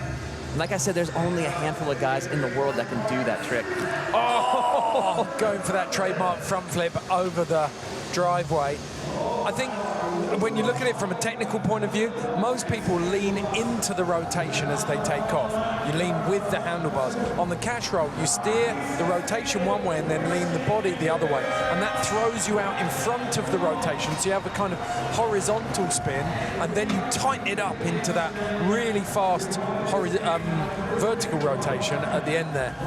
It's a really difficult one to explain. It's an off-axis 720 in a way, isn't it? Yeah, in a way, you're right. I always, when I envision it, I picture someone just doing a huge 180 and stopping themselves midair and just doing a flare. When we see that in the replay, I'll try and do a better job of explaining it, but it is really tricky. Okay, Horneman sending that. Oh, no, he'll be absolutely gutted by that. Yeah. Having been so consistent yesterday to come out and drop 2 runs in a row. The first run, it wasn't disastrous, but that was a much bigger off. Well, he has actually done backflip, bar spin to tail whip, 2 bar spin. He has pulled that off before, and he did it at the Farm Jam, and he beat out guys like Hucker and Corey Bowen, guys that are known for having amazing tricks. So you know that this guy's the real deal. And he's done so much. Even though he fell, he's still putting together a solid run. Going for the 3 whip to tuck no-hander, bobbles the hands a little bit. And there's that flare to bar spin. He flares so high. Backflipping out of the tight transition. Well, you mentioned Farm Jam there. We'll send a shout out to the Frew brothers and the crew down there. They put on a good show. The trails they build are massive. Yes. A festival of kind of home-built 50cc mini bike motocrossers, freestyle motocross, mountain biking and BMX on a farm with whiskey stills hidden in the bush above it. It's a hell of a day. Yeah. So yeah, the Australians are definitely brave. Yeah. Well, they're most of them New Zealanders. If you want to go back to New Zealand, Chris. Oh, okay, I'm sorry. My apologies. Well, no, the Aussies populate that track as much as the Kiwis. Jack Clark back in, fantastic first run for the Brit. That's a triple bar spin, caught every bar spin in between. toothpick hanger. Good run so far. Oh, the first guy we've seen do a toe jam on the slant wall. Over toothpick, he's showing the judges that he can ride the street stuff just as well as he can ride all the park stuff as well. That's a downside opposite tail whip. It's like watching a human battery, isn't it? He's got so much energy, it's just fizzing out of him in every direction. Oh, yeah. Classic suicide no-hander. Look at that, and the rate of tricks is just insane. Oh, foot down on the flare. Just a little bobble so far, but I mean, he's got a good run going. Oh! Alley-oop 540, alley-oop flare, if that's what you want to call it. I'll give him the claim on that one as well. He deserved it. Look at that. I reckon he got 25–30% more tricks in than anyone else. Oh yeah, he just jam-packed it. When someone can jam-pack a run like that, it seems like their run is like 3 minutes long. Absolutely, absolutely. That, yeah, I looked over at the clock after it and I was like, this must have run out, but there it was, the buzzer on 1 minute, BMX Union. He's come back on, he says he's going to quote you on every date you claim from now on.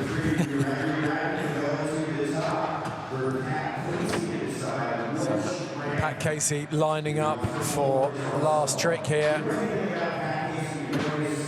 Tension building for these guys now. All the pressure on one trick.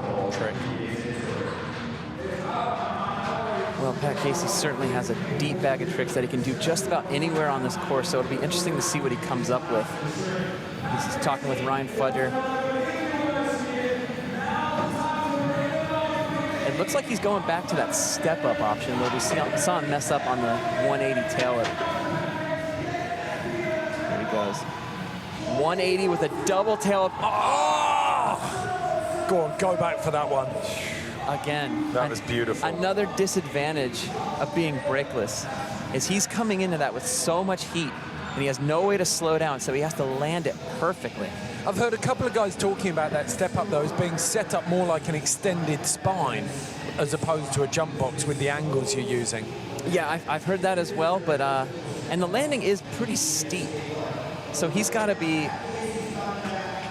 have pinpoint accuracy right here just to catch the pedals and be able to get it around before he runs out of room. And the sweet spot is pretty small when you're going backwards on a bike. There's that 180 double tail. Oh, again! Gets caught up, gets slung out of it. This is where you see the steel that these guys have. He's not going to take no for an answer. It's one of my favorite things about BMX, that you just don't make it this far in the sport unless you've got the courage to just keep going and keep going. Well, we saw last year, at last year's simple session, he did a 540 with the tail whip. So he likes these fakie tricks. Fakie tail whip tricks in particular, I should say. So, lining up again, Pat Casey, third try on his last trick. Yeah, and he's tired right now, so he's going to give everything he has. There it is. Oh, yes! Oh, he drug a foot, got it back on, and managed to still crank out the flare on one of the smaller quarter pipes. Wow, that was really impressive from Pat Casey. That is my favorite past participle I've heard in a long time, Chris. Drug a foot. Why say dragged when you could say that you drug a foot? So Pat Casey, Jack Clark making his appreciation felt there. Max Chuprina with him as well. Jack Clark still yet to go. But before we see Jack Clark's final trick, you're going to see this man's, Brandon Loupos. Man, Loupos so far so good. He's been pretty clean out there. I mean, he's had a few bobbles, but who hasn't at this point? I mean, I'm really interested to see what I think Daniel Dhers and Courage Adams are two top places at the moment. But in this jam, everyone's had a couple of slight falls, but they have been really, really small. And technically, it's a jam. So you're looking at overall impression. You're not looking at consistent end-to-end runs. There's that cash roll again with consistency. Again, when we see this on the slow-mo, I'll do my best to break it down, but I've seen the best trick riders in the world struggle to learn this trick. I remember Ryan Nyquist trying it, and he was just trying to break it down in his head, and he just couldn't figure it out. And he has more tricks than anybody. And yeah, he's got that aerial awareness. He's got a double backy, hasn't he? On lock, pretty much. I'm sure I've seen him do that. Who, Nyquist? Yeah. No, Nyquist isn't a double backflip guy, but he can do just about anything in a backflip. Okay. So Brandon Loupos, he's got that cash roll down. The last 270 in that cash roll, just kind of eyes in the corner of his head, just watching for that landing, but he didn't twist his head too far. It was so subtle. Yeah, and it looks like he wants to maybe add something to the cash roll, maybe a bar spin or something like that. Because, I mean, why else would he be going back for it, right? Exactly.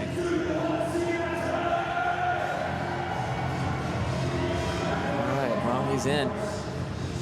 I'm very interested to see what he adds to this. Heart in mouth.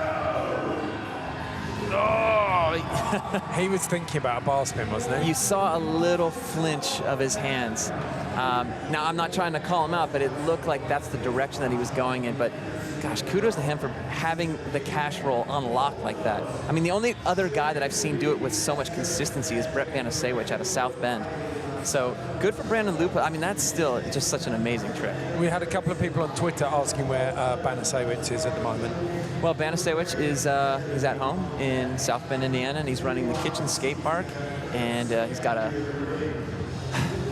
beautiful mustache on his face, and he just shaved his head completely bald, and he looks quite mad. But yeah, shout out to Brett Banasewicz who's watching right now. Keep that mustache growing, my friend. That's good to know. Trying to think, it's Chopper, isn't it, who rocks that kind of style? Oh, yeah. The Australian prison guru.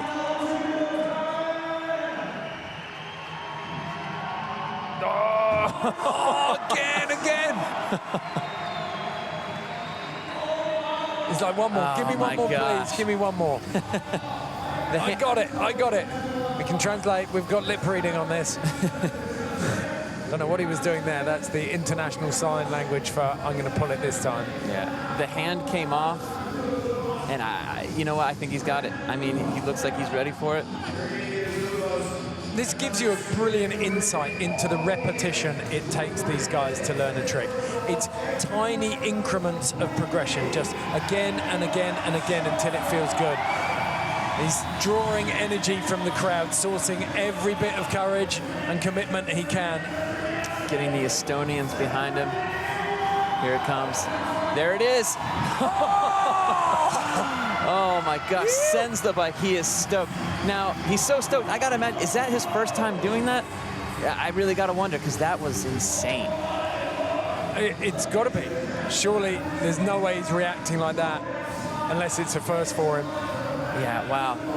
Well, that's a first then. We've seen the first ever cash roll with a bar spin. That's what you get when you settle down for the Simple Session Finals. 16th edition here in Tallinn, Estonia. If you're just joining us, this is our third jam of 5. We're running in reverse order, so the standard of these jams is heating up as we go. So, little tweet there for Peraza and Horneman, hoping to see a win from either of those, calls Marcus Callow. Well, as you've already seen, Marcus, the competition is stiff. Jack Clark dropping in now for his last trick. Oh, this is Broc Horneman. Oh, sorry, Broc sending Horneman. a huge flare bar spin. It looks like maybe he wants a little bit more out of that. Well, almost looked as if he was just trying that one on for size. Yeah. Now he's going to buy the one with sequins and rhinestones on it.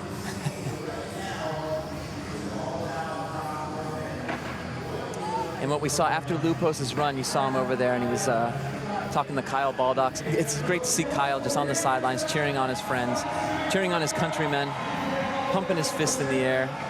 A lot of times for these guys, though, that's the highlight. If you are out injured and there's no pressure, you can actually sit back and enjoy the competition for once. Oh my gosh. A flare bar spin to late tail whip at height. Did you see how high he was? He really popped that trick. And he is stoked right now. Ditched the bike on top of the box jump. Oh, and he's carrying a little bit of a limp up there, isn't he? Hey, whatever. He stayed on the pedals, or the crank arms, I should say, but he didn't touch the ground. It was It was really clean. He's got a really lovely clinical style on him, hasn't he? He was so precise with those. Riding didn't look sterile, though. I say clinical, but it had personality still. Yeah, he makes it look good. He makes it look easy. He's packing it in. Jack Clark focusing himself now. Kid from South Fleet.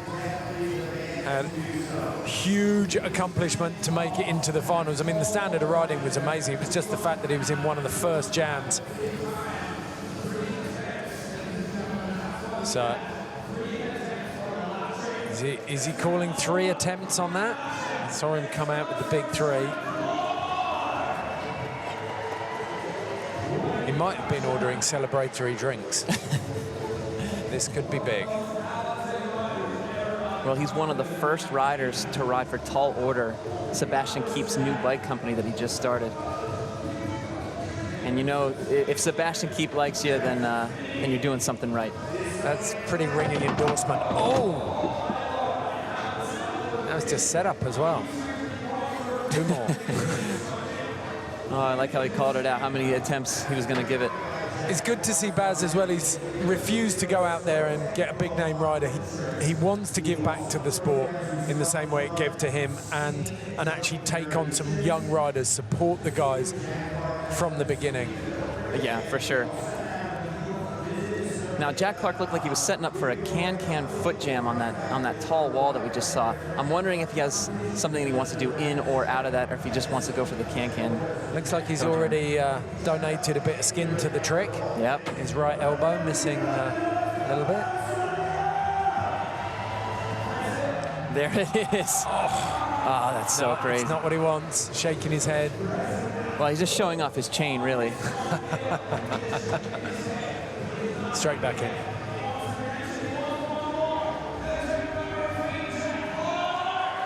Eyes on this vert wall. Oh, going for that downside toothpick. We saw him do it on one of the smaller quarters, and he's trying to take it to a bigger quarter now.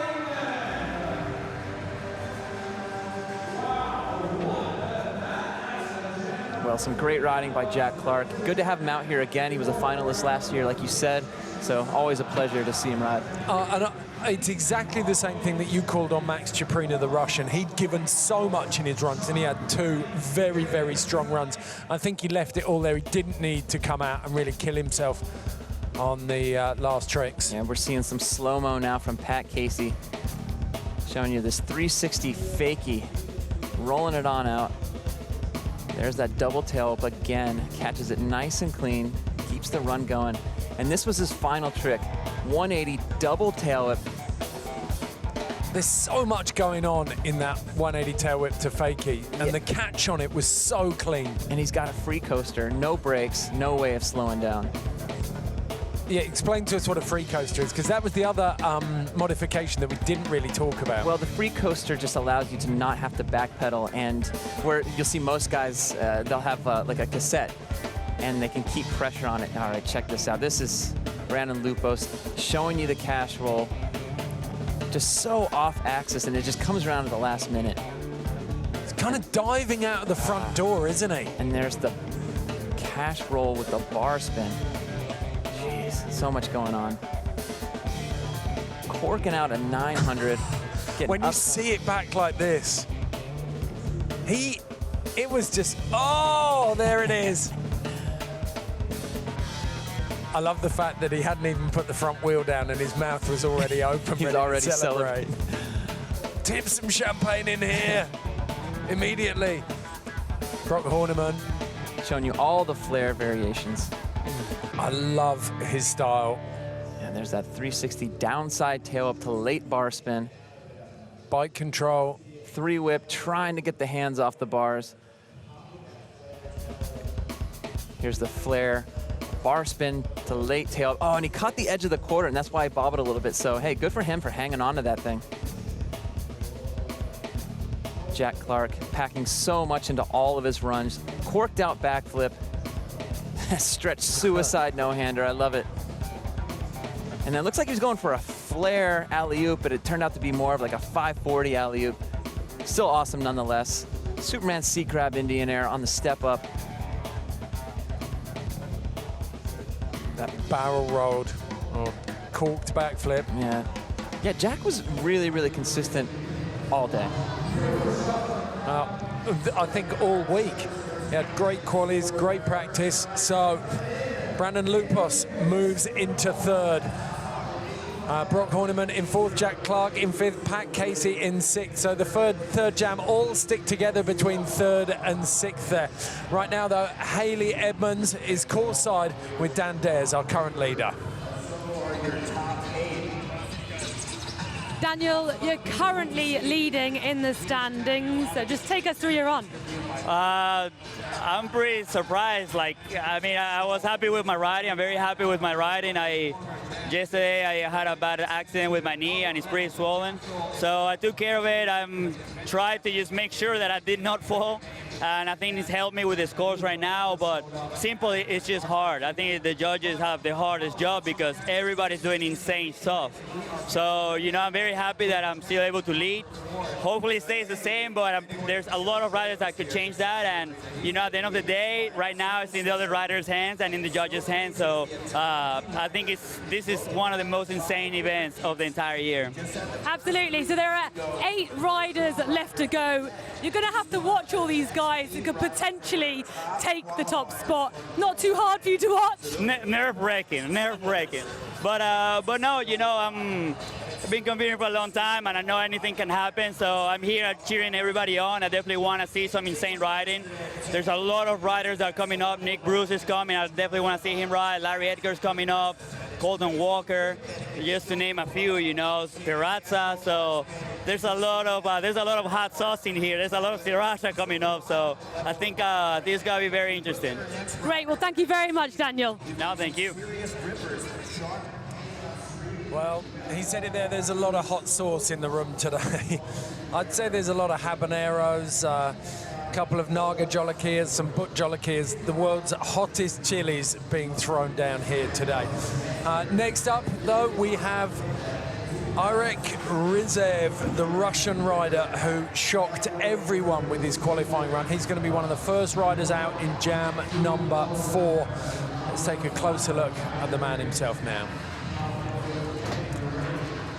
Hailing from Russia, 18-year-old phenomenon Irek Rizaev is here at Simple Session to make a case that European riders can hang with the best of them. Throwing down an array of technical tricks and insane combos, this rider is the complete BMX package. Let's see if he can hold his nerve.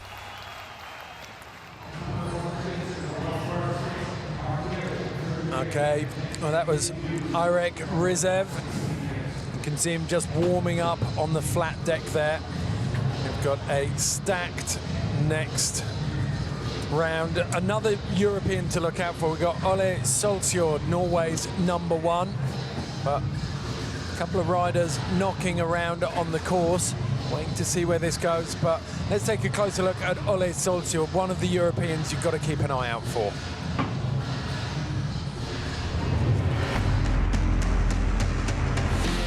The Norwegian king of BMX, Ola Selsjord, is back at Simple Session, ready to make his mark. With a powerful and aggressive riding style, his video parts leave little doubt of his talents. But can it translate into a victory here in Tallinn? So this is the lineup for Jam 4. Sean Ricany, Irek Rizaev, Ola Selsjord and Colton Walker.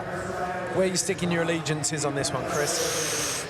I really like watching Sean Ricany do his thing. I mean, he is so consistent with some super hard street moves. I mean, he's kind of like Courage Adams. Like, he's got the balance, he's got the control, and he's got the consistency, and he's mainly a street guy. Don't get me wrong, though. He can ride a lot of the park elements, too, but I look forward to seeing what Sean Ricany has up his sleeve. I love Redemption as a storyline as well. Got very good very quickly, but rubbed a lot of people up the wrong way, and he's had to earn the respect the second time round. He's talked a lot about getting a second chance, and he's doing that the hard way now, letting his riding do the talking. Well, yeah, I mean, he said a lot when he was young, but you know what? He was young, whatever. And it's almost been like the second coming of Sean Ricany lately, because he's put out a lot of great content lately, and he's got some new sponsors, and he's got a lot of new respect, so he's just out here killing it right now. He's one of the troublemakers on Fuel TV's Camp Woodward TV series. And I think that, uncharacteristic of Sean to come out of a tech trick like that. But he's done so much on the course already. I know we're talking a little bit about him as a person, but he's done so much on the course already with the technical maneuvers. And he makes it all look easy, but trust me, folks at home, this is extremely difficult. One of the interesting things you can see whenever, like, as a lay person watching this, you'll notice that all of the street riders ride without helmets. So Broc Raiford, Sean Ricany, and Courage Adams. Those guys aren't taking the speed. They're not taking the boxes massively. So always opting to ride without helmets. Yeah, it's all about personal opinion. It's personal preference and however you're comfortable. But if anything that the last few years have shown us is that anything can happen and everyone's susceptible to having injury from time to time. Well, one of those people is sitting on the sidelines today, Carl Bulldog. Irek Rizaev, the Russian, he has tricks that will absolutely blow your mind. The big question is whether he can do them cleanly enough to make them count. Yeah, and like I said in the very beginning, he came out with a lot of shock value during qualifying. He has some insane jumping combos, and he came very close to a 1080 in qualifying, so it'll be interesting to see if he gives that a go here. I love it. Wow. 360 bar spin with a Superman C-grab. I have literally never seen anyone do that before, but maybe it's done by someone somewhere. I don't know. I just haven't seen it, but that's really, really impressive. Straight into the triple whip on that really tight step up. Yeah, check him out. Back on the box jump. Oh, 720. It looked like he wanted a little bit more, but he kind of messed up coming off of the vert wall. Like he aired out of it a little too much. Well, he whipped around the first three and then let him spread himself into the second 360 just to slow it all down. Yeah, maybe he was thinking about that 1080. I'm not sure. Well, we're about to find out.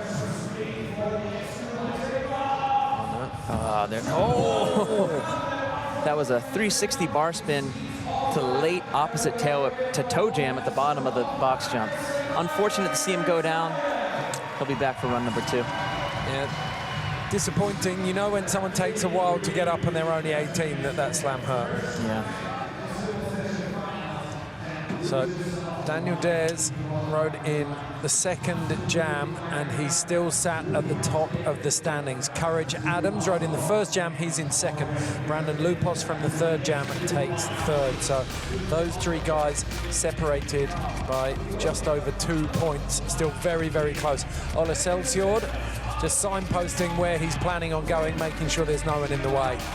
And I would just like to say, I love the contrast of having someone like Daniel Dhers in first place and Courage Adams in second place. Two totally different riders. So you got to give kudos to the judges for judging this thing pretty accurately. If you're wondering how they're doing, it's overall impression. So just the energy, consistency, flow, technicality of the run. It's like, anyone's GoPro?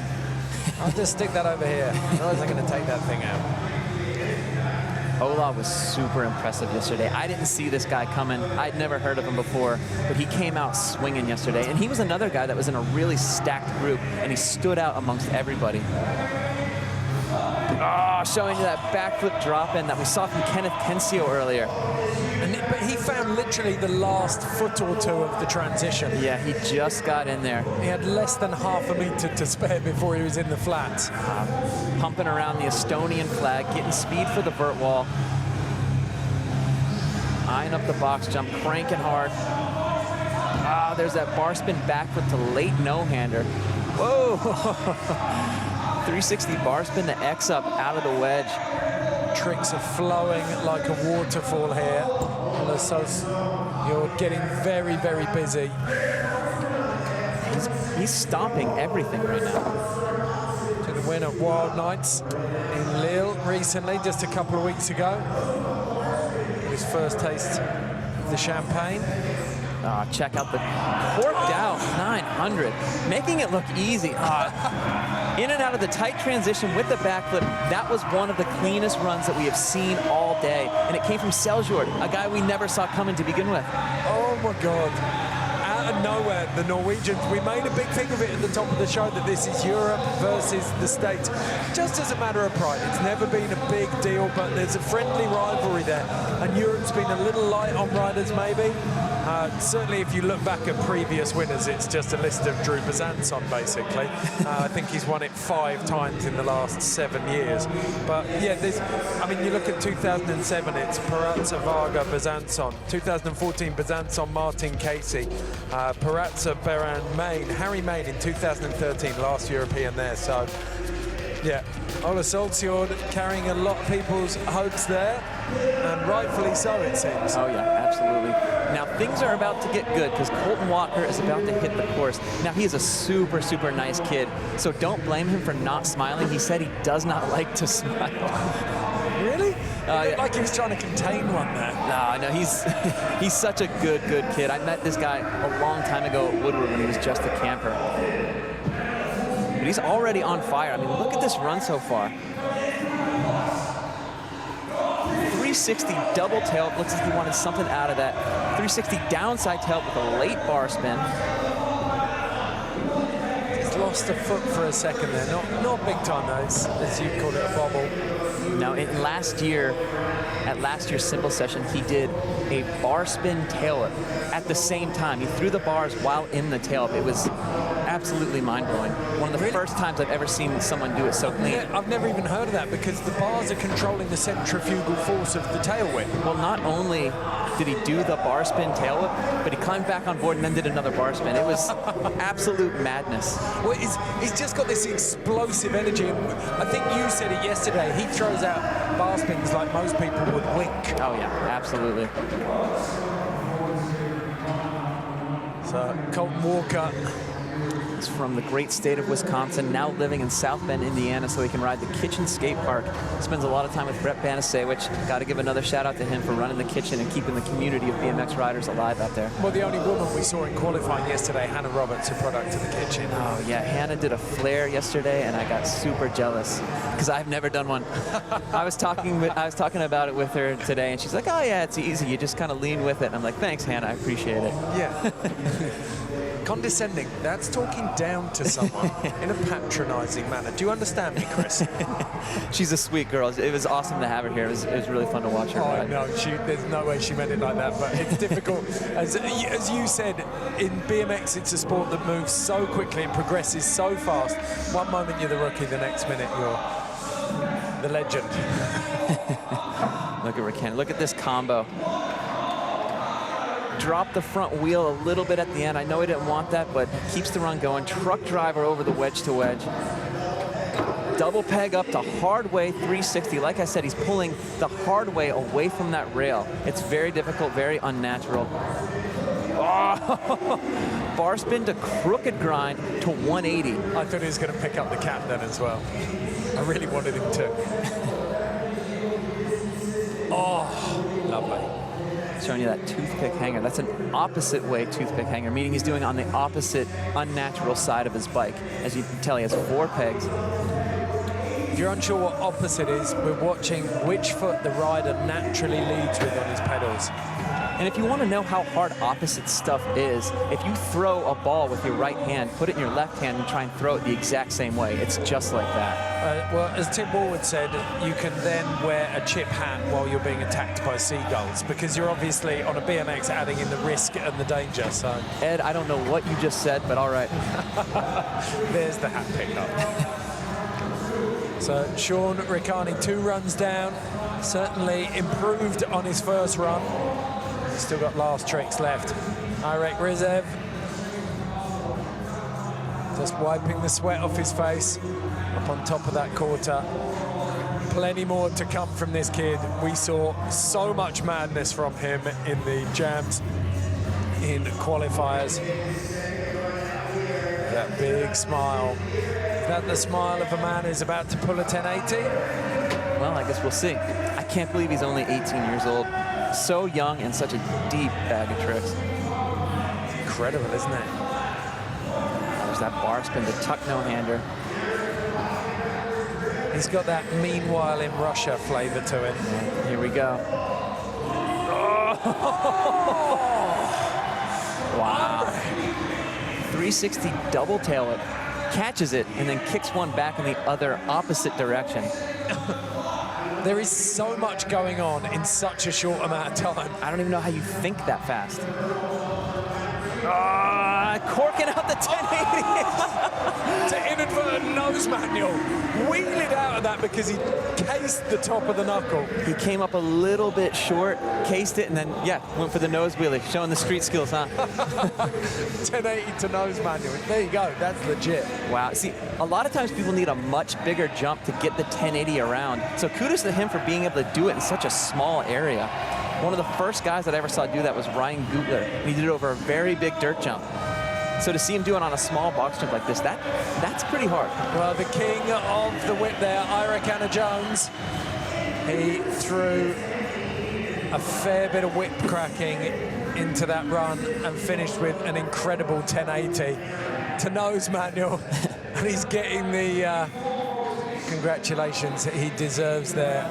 Well, the edge of the course. He did a lot of box jumping. Was it too much? Did he not show enough diversity? I guess we leave that in the judges' hands, but I mean, there was a lot of box jumping, and I enjoyed every minute of it, but we gotta see what the judges think. Yeah, but then, as you said earlier on, when Courage Adams, I suppose, was mixing it up, he had those lovely nose bonks over the box. But, yeah, Jack Clark, probably the highest placed street runner. He was in there as well. He mixed it up, yeah. Everyone's got a bit of everything. We'll see once the scores come in whether that's going to hurt him. Selsjord is getting ready to drop in. Had a fantastic first run. This guy is really looking to threaten that top spot. Daniel Dhers has to be watching and just kind of shaking his head right now, like thinking maybe that first place spot might be gone after Ola's done. But I guess we'll find out soon, won't we? Well, he may look like a grown man.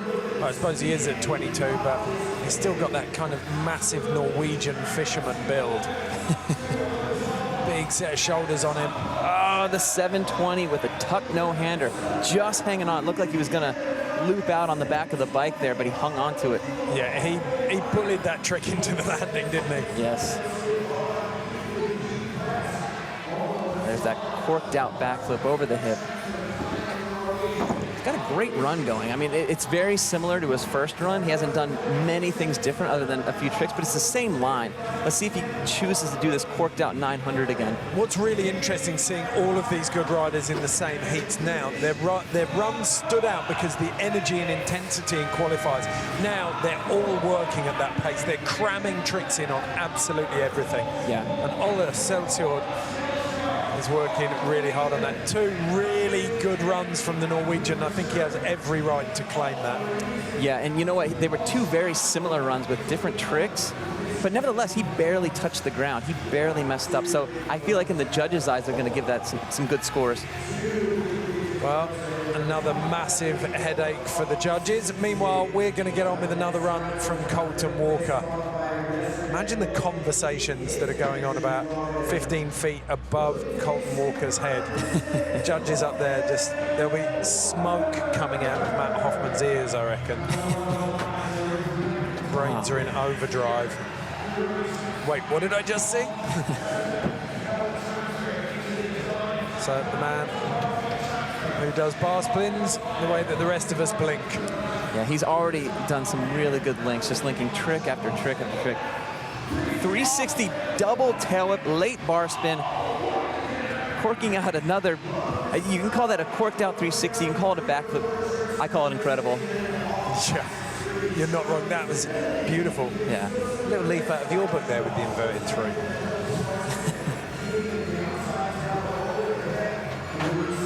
Colton Walker just keeping the run going, showing you the bar spin flare on the flag of Estonia, tail up and over the wedge to wedge. I'm really interested to see what Colton's going to do for his last trick, because I know he's got a much deeper bag of tricks than what he's actually showing us. Well, that's the question, isn't it? Is he saving it back? He certainly seems to be coasting just a little now through the end of the run. Yeah, he could have turned it on, so I'm positive your crystal ball seems to be in perfect working order tonight, Chris. So I'm pretty positive whatever you say goes. Well, I guess we'll see. He definitely kept it pretty casual towards the end of that run. So I know he's got more in the bank, so we'll just have to see for last runs.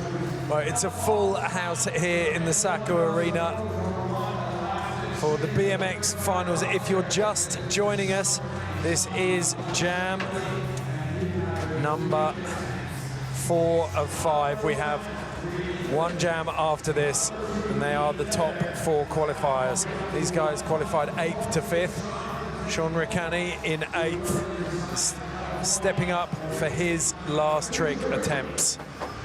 Well, you know it's going to be something really technical, because he's one of the most technical street riders there is right now. Just working on a double peg grind up. It was an opposite double peg for him, if you notice the way his feet were placed. Just out there keeping it casual. Eyes back on this rail. Let's see what he's got. You know, compared to how he rode in qualifying, he just doesn't look as into it as he did yesterday. But, you know, that's just kind of his style. He keeps it really casual, so maybe he just doesn't want people to think that he's trying too hard. That's part of the illusion.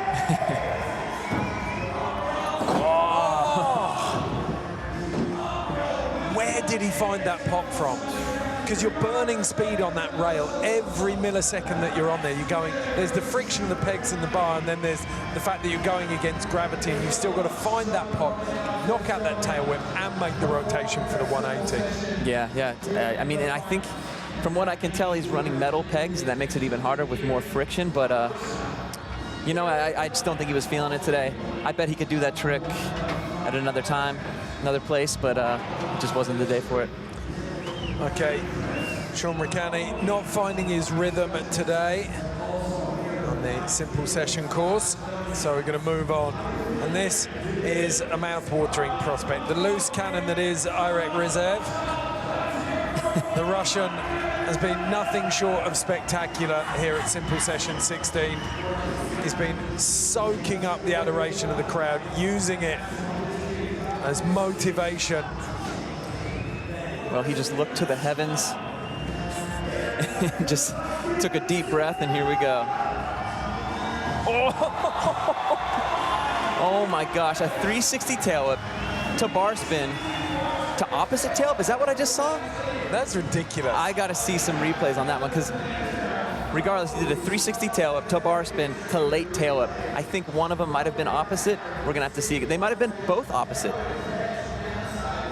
Well, the Russians know what that means. Phenomenal stuff from Rizaev. Yeah, and just clean as you like. Love to see that kid. He's had such a big grin on his face. Okay, so yeah, it was a 360 tail whip to bar spin to late tail whip, and the last tail whip that he did was opposite for him. So he had to kick it in an unnatural direction. So that's the first time I've ever seen that. This kid is just full of never been dones.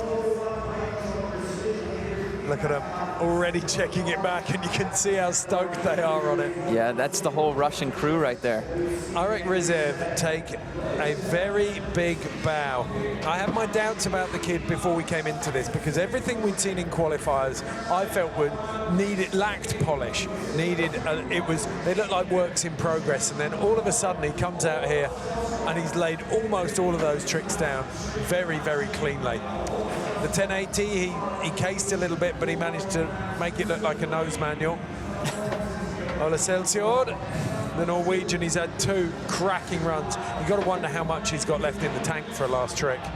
Well, he's done so much already that, yeah, I got to wonder, like, what does he have left? I'm sure whatever he has left is going to be bonkers.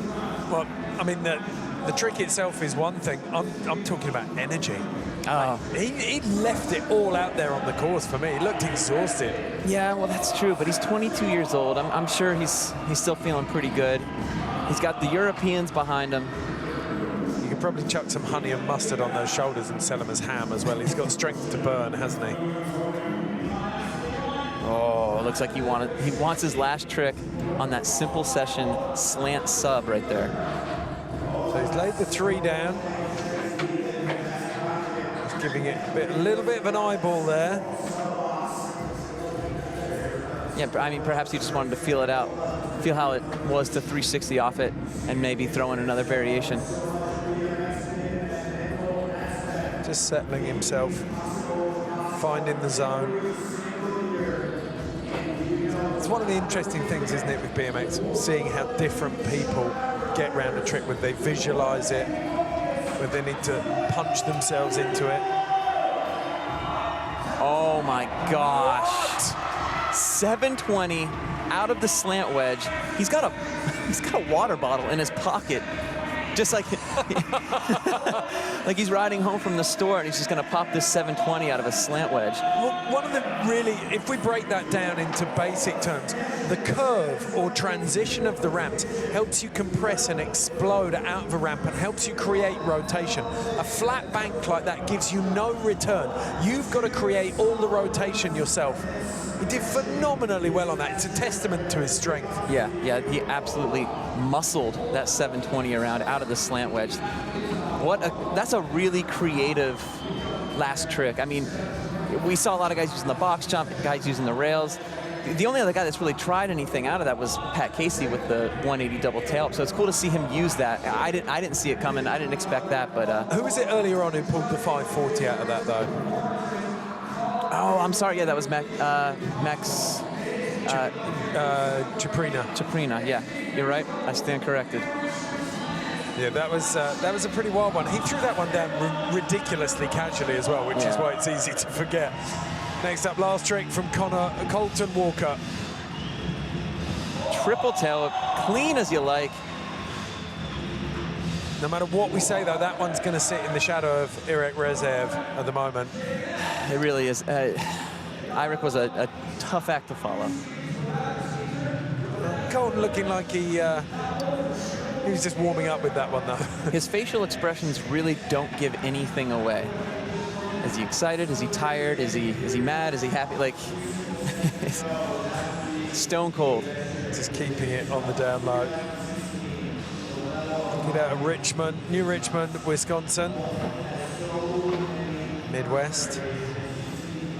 And like I said, he's now been living in South Bend, Indiana.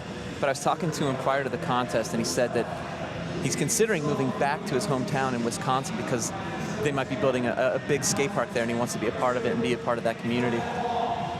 Well, he's got high expectations here. Banked 9th in 2015.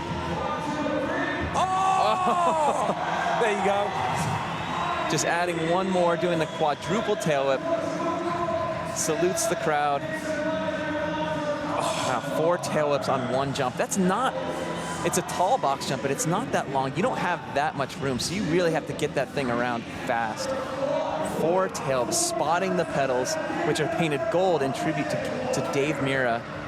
A lot of riders right now do the gold pedals for Mira as a tribute to him and what he did. He used to ride the gold bike at the X Games and came out of nowhere. And I don't want to say came out of nowhere, but he really upset a lot of people because everyone thought he was getting ahead of himself riding a gold bike. He came out and won the gold, so now everyone's painting their pedals gold for Dave Mira.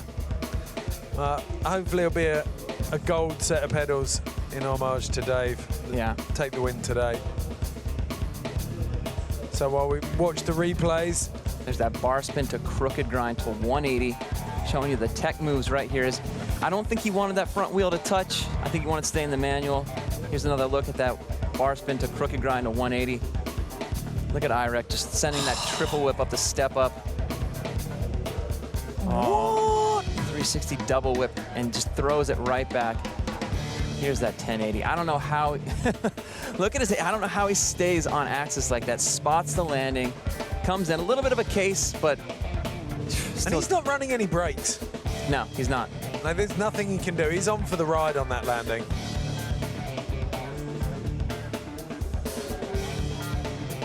Wow, I did. Now I gotta wonder if some of these guys are really threatening the top 3 right now, especially someone like Ola. I mean, he was on fire. I think definitely. From a layman's perspective. Irek as well. Oh man. But I think one of the really important things when you're talking about someone like Irek is we talked about the fact that it's Europe versus the States in a lot of ways. There's that friendly rivalry, but Simple Session started as a local jam here in Tallinn for the Eastern Europeans 16 years ago in 2001, and now it is an international contest. So you've got to think for the Latvians, the Estonians, the Lithuanians and the Russians, there is a lot of pride involved in coming here and doing well. Oh yeah, yeah, you nailed it right there. I mean, and a lot of these people, like they came from a long distance to get here. No one wants to fly across the country or come across the world to ride poorly. So everyone wants to come here to this contest and really give it their all. Colton Walker, some lovely riding from him. He's clean and he's concise. I mean, he pretty much pulled everything perfect today. Showing that 360 double tail whip to late bar spin.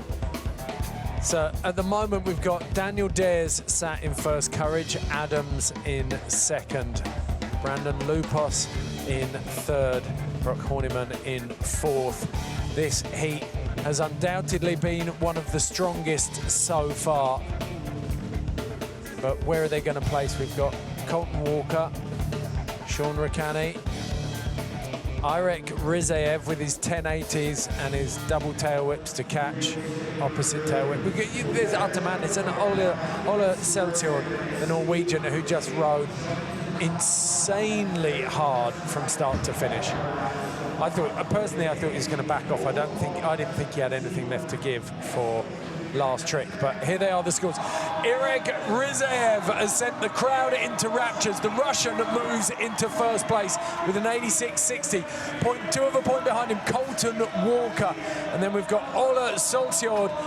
So 3 of those 4 riders moving into the podium positions. And look what it means to the Russian crew here. They're kissing Irek in the crowd. Look at him! And only 4 riders left to go in the final jam. That has thrown the cat amongst the pigeons here in Tallinn, ladies and gentlemen. Simple Sessions BMX final delivering once again. I love all of him and his friends in a full embrace. Okay, the final 4 riders are dropping in the 5th jam. We're going to kick off with Kevin Peraza. Let's take a closer look at the Mexican now. 21-year-old Kevin Peraza wrote history at the 2013 Simple Session when he landed the first ever 540 double downside tail whip. He smashed the field and won the coveted title as an 18-year-old. After coming in 3rd place last year, the young Mexican is back, looking to reclaim his 2013 title. He just looks like he's defying physics in those tricks. Like, you can't get your head around it. This is the final jam lineup. These are your top 4 qualifiers. Nick Bruce from Youngstown, Ohio, just down the road from the man sat next to me, Chris Doyle. We've got the Mexican Kevin Peraza, Mike Varga from Canada, and the 1st place qualifier, the powerhouse Larry Edgar. So we're going to take a closer look at 2nd place qualifier, Mike Varga now. After last year's 2nd place, young Canadian rider Mike Varga is back for more this year. Without a mentor in form of 5-time Simple Session champion Drew Bezanson, this versatile rider has got the top of the podium in his sights. Mike Varga!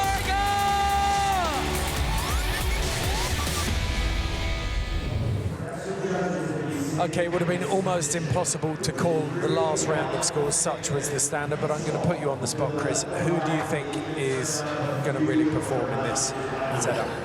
In this heat, who isn't going to perform? I mean, these guys were the top 4 qualifiers for good reason.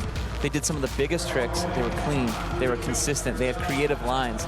All these guys are a threat for that top spot right now. I can't wait for this heat. I've been waiting for this heat all day. All these guys are some of my favorite park riders. I've got to say, I think Daniel Dhers probably thought he was going to be in maybe 2nd or 3rd watching that last round, but I don't think he ever thought for a second he was going to get knocked out the podium positions in one foul swoop. It's like Daniel said, it's in the hands of the judges. All he can do is sit back and watch. So Nick Bruce, 1st rider to drop in this 5th and final jam of the BMX finals. Already on a mission. Wow. Flair with a double tail whip. Wow, so much power. Nick is just a powerhouse. He just manhandles his bike around. Check out that flare into the vert wall. First time we've seen that. Then the barrel roll, linking trick after trick after trick. And look how much ground he's already covered. He's already been around the course and back again, showing you that 360 backflip no-hander. Some might call that a corked out 720 no-hander. I actually asked him, I was like, just misses a hand. Uncharacteristic of Nick Rus right there. Oh, and it was deep enough in the run. Thought he was going to, but we've said it before, we'll say it again, it's a jam format, so it's not going to break things up too much, and he had such a strong section. As you said, he just plowed his way around the course. He'd done a couple of laps within 20 seconds. Yeah. Corking out the 900, getting upside down with it. Now, if you follow Nick Rus on Instagram, you know that he's earned that trick. He posts videos of himself trying to learn that and him just biting it over and over and over. So he's really earned that trick. I'm glad to see that he's got it dialed. Well, he landed the 360 double tail whip at Simple Session in 2014. Can he leave the same impression on the 2016 edition? Next to him, I've got to say he's one of my favorite riders out here today, Kevin Peraza. Oh man, Peraza, what, just some of the best style, some of the coolest tricks. He blends the old school tricks in with the new school tricks, and he puts his own little spin on things, and he goes really high, and he's always got a smile on his face. Fair to say that, do you think he improved massively in 2015, really kind of grew into his potential? Well, he's always been good. He's been one of these kids that's been good from the moment that I met him. And I think he's just a lot more confident than he was a few years ago. Check him out. Superman C-grab Indian air into the vert wall. Doing the front flip. First guy we've seen do the front flip on that obstacle. 360 with a downside no-hander. I'm sorry, 360 down. Oh, man, I'm tongue-tied and twisted right now. Well, he's chucking the tricks out at such a rate, I'm not surprised. I'm not even going to try and keep up. I'm just going to let Peraza do his thing, and I'll just be in the background. It's interesting, isn't it? You were talking about that confidence. There's an element to competition where you need to have not an arrogance, but a sense of entitlement that you belong on the podium or you belong in first place. And it's that final piece of actually doing well in contests. Yeah, and Peraza has won this contest in 2013. Check him out, right? Look at it, smile on his face. We saw him do that trick in qualifying. 180 backflip out of the tight transition and back onto the wedge. It's got to be tough, especially at the end of your run when your legs are a little bit more weak. He landed flat on concrete from 5 feet up as well on his hip, and he still just got up smiling. That is the biggest endorsement for adrenaline as a painkiller you've ever seen. So 2 riders down in this heat. Both riders had it really cooking, and they both messed up around the 20-second mark. I reckon, in the words of Obi-Wan Kenobi, he's got such a deep trick set, Kevin Peraza, and he brings a balance to the course. Sorry. Very clever, Ed. I like it. Mike Varga, second place qualifier. So strong on his bike. Last year at the 2015 Simple Session, he did a 900 bar spin, and he made it look easy. So I can only imagine what he's learned since then. I mean, he rides up in Toronto, Canada. He rides with Drew Bazanzin. So you know this kid's got a lot up his sleeve. And there's a reason that he qualified in second place, and we're about to see why.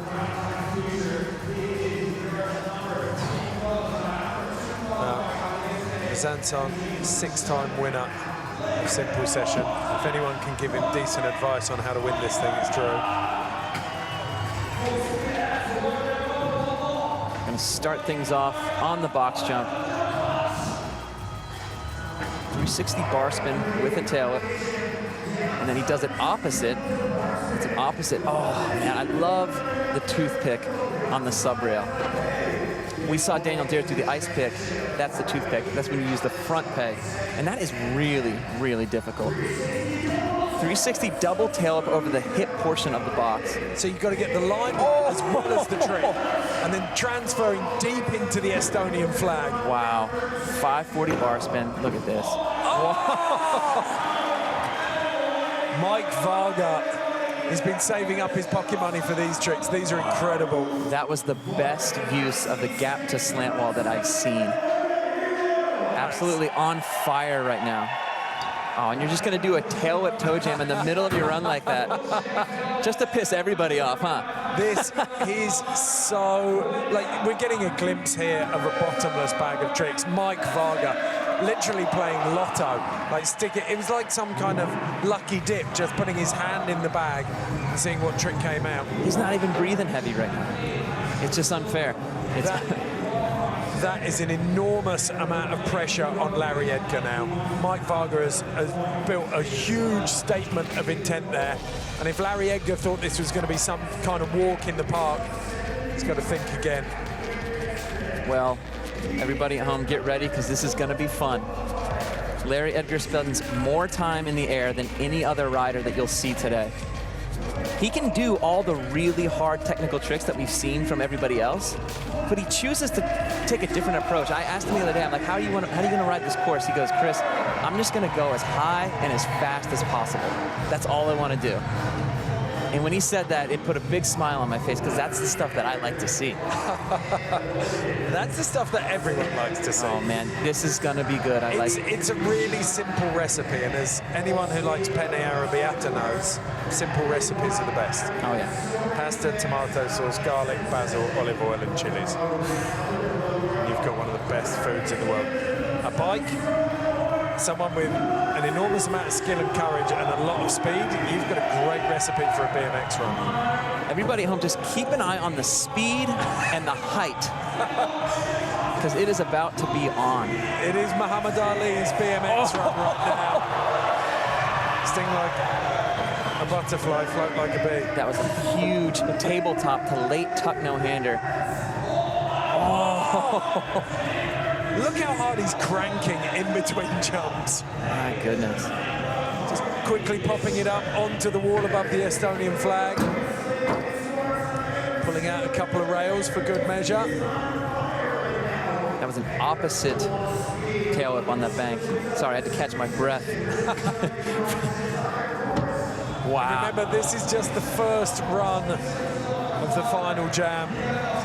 These are the top 4 qualifiers going toe to toe for 8 minutes. It's looking like he lost a little bit of wind, showing you the opposite 360. I'm not surprised. He started like a lightning bolt. Yeah. And lightning bolts are like thousandths of a second. He's having to string it out for a minute. Now, he did step off around 20 seconds, but you got to wonder how much that's going to hurt him, because he did so much already.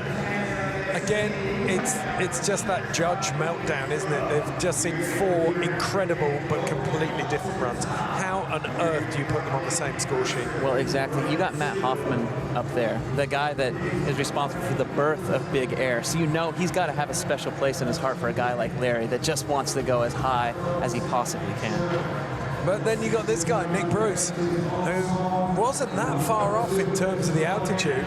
His cruising altitude was probably only a couple of feet less, and he's going super tech. Yeah, and it was just unfortunate because he just missed a hand on a tuck no-hander. And with all the crazy tricks that he did, it's hard to believe that he would miss a hand on just a tuck no-hander. But when you get towards the end of the run, you're tired, and you start to make simple mistakes. But he's back for run number 2, and I'm psyched to see what he's got. Let's see if he can make amends. There's that 360 tail up to late tuck no-hander. The tuck no-hander with a flare.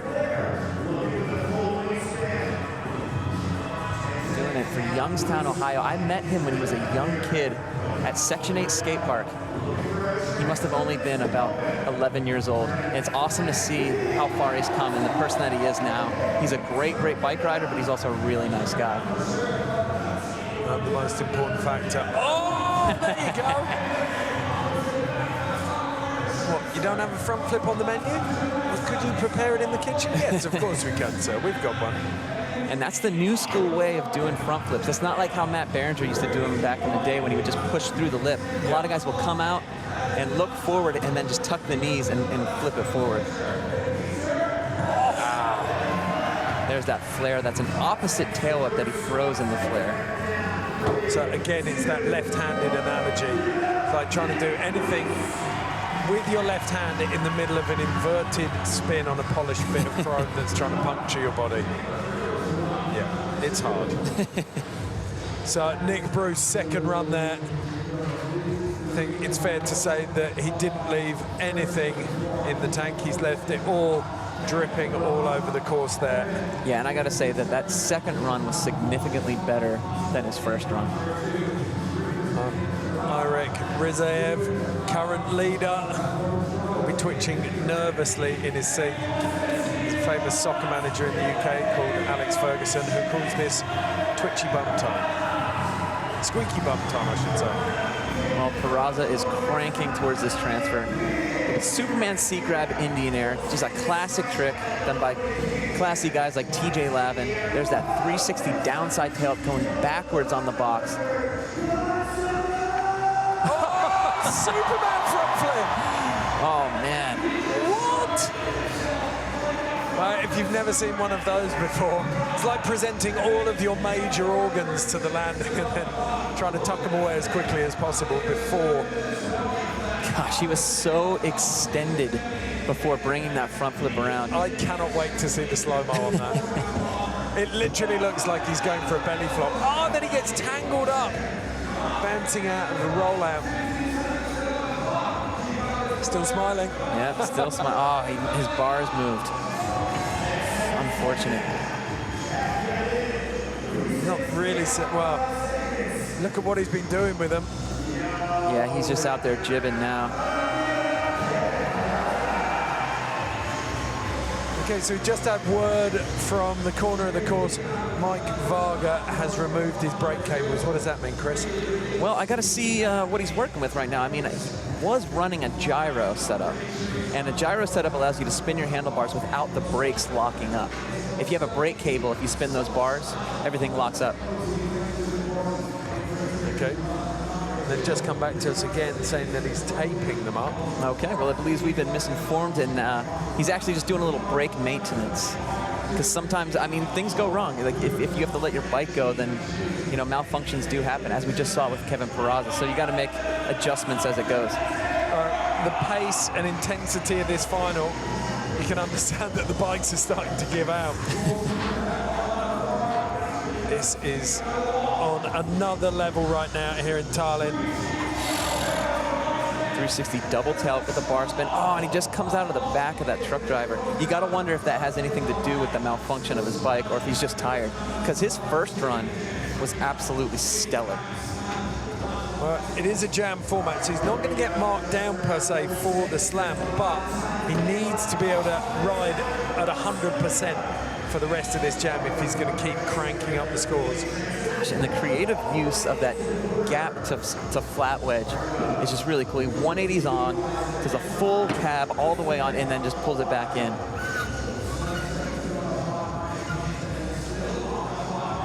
There's that backflip out of the tight transition, like we saw Selsjord do. Just backing off here for the end of the run. He's saying it's called.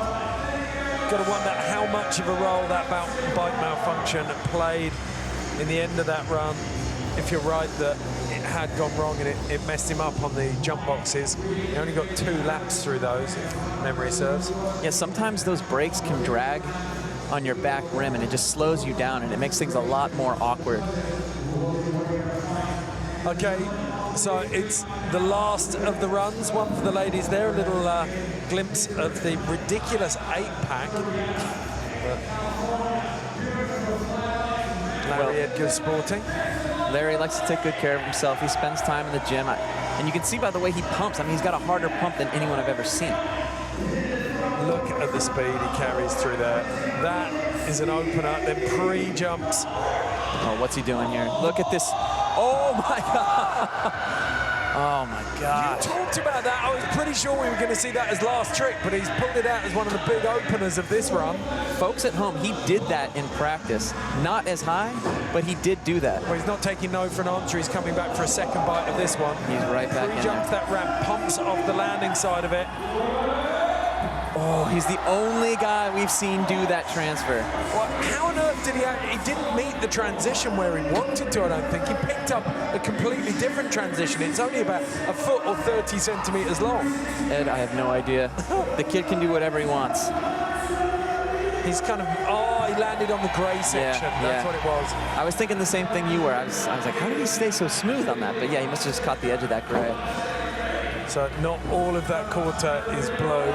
That's it, he's done. He's cranked through that one. Look at him, he's like, yeah, I nearly knocked my jaw off. I'm going to call it. I like the way he very calmly said, ow. There's no fuss, just an ow. So these four men now have last tricks left. Well, this should get real interesting real fast, because these four guys have the deepest bag of tricks of anyone here in Estonia. But they're also super creative too. I mean, you notice that Larry Edgar, he didn't do like a crazy trick at the end. He did a creative line, something we haven't seen yet. And that's big for the judges. When they see someone open up a line like that they haven't seen yet, that's just the same as doing a trick that no one's seen yet. Because it's creative interpretation of the terrain in front of you. Well said, Ed. There we go. Well, the course is now asking four of the best riders that have ridden it this week, can you complete me? Nick Bruce, Mike Varga. Little chuckle to yourself there. I finally got Doyle chuckling. Mike Varga, Kevin Peraza, Larry Edgar, all of them with some big tricks up their sleeves. What are we going to see? The crowd, I can literally, I'm not joking, I can see people on the edge of their seats. They've shuffled forwards, backs hunched, as Nick Bruce drops in for last trick. I rode with Nick recently at Woodward. I know he's got a couple things that he's been working on. Oh my gosh. You have no business landing that. Oh my gosh. We said it before, we'll say it again. This man is a BMX bully. He bullied that bike into the landing. That was so insane. That is such a big pull. It's a push and a pull. You got to push into that vert wall while doing a flare and an opposite tail whip. I mean, come on, that was just unbelievable. Let's look at this. Again, we've seen the laws of physics bent here. Look at this. That's an opposite tail whip with a flare. Just catches the top of the Estonian flag. Somehow, that back wheel over-rotated, and somehow it keeps his hips far enough out over the side of the bike to recover. Well, Nick Bruce is a big kid. He's like I said, he's a powerhouse. It's amazing. Peraza will be the winner. Insane riding. That's from Kika. Let's see if he's right. Peraza, look at that smile. It's just getting bigger and bigger by the second.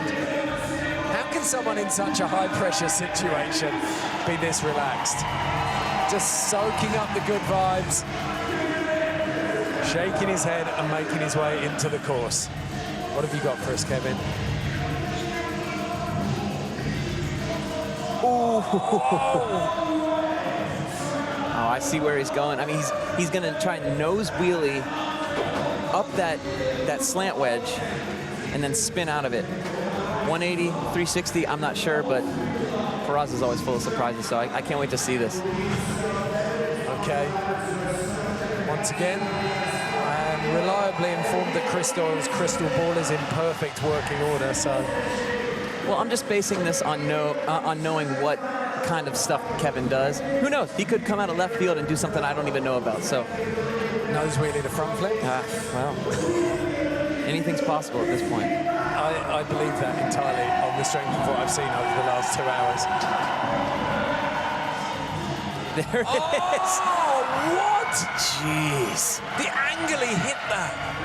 Yeah, to give himself a little bit of sideways momentum into that nose wheelie. Yeah, you'll notice that he had to carve up it. So he's carving up the whole thing in a nose wheelie. Wow. He's so good on that front wheel. Unbelievable. Ecstatic as well, rightly so. Kevin Peraza. Nose up to big 360, clean as you like. It's so difficult, isn't it, when you see riding of this standard so condensed between four riders to see any kind of end in sight in what is possible on a BMX. These guys are just pushing so hard in so many different directions. It's an extremely exciting time for the sport. Yeah, and I like the contrast of what like Nick Bruce did and what Kevin just did. I mean, it's two totally difficult tricks, but they both just nailed their moves. And it's just, it's technical, it's difficult, it's dangerous.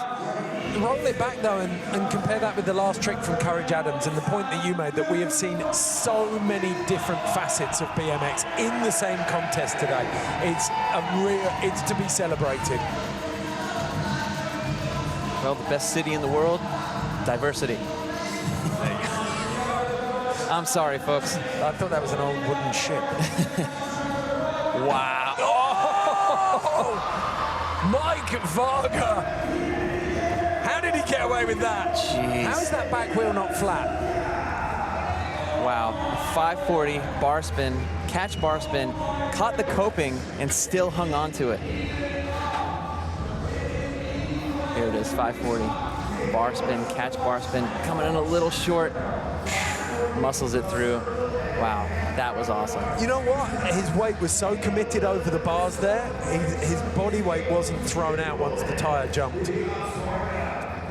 Yeah, just a testament to how accurate he had to do that. And how committed he was as well. He had all of his weight in the transition. He wasn't second guessing it at all. Right. Okay, Larry Edgar, where are you going? I thought after you described it that the transfer into the Red Bull ramp was going to be his last trick, but Larry Edgar talking with all the media, the assembled media.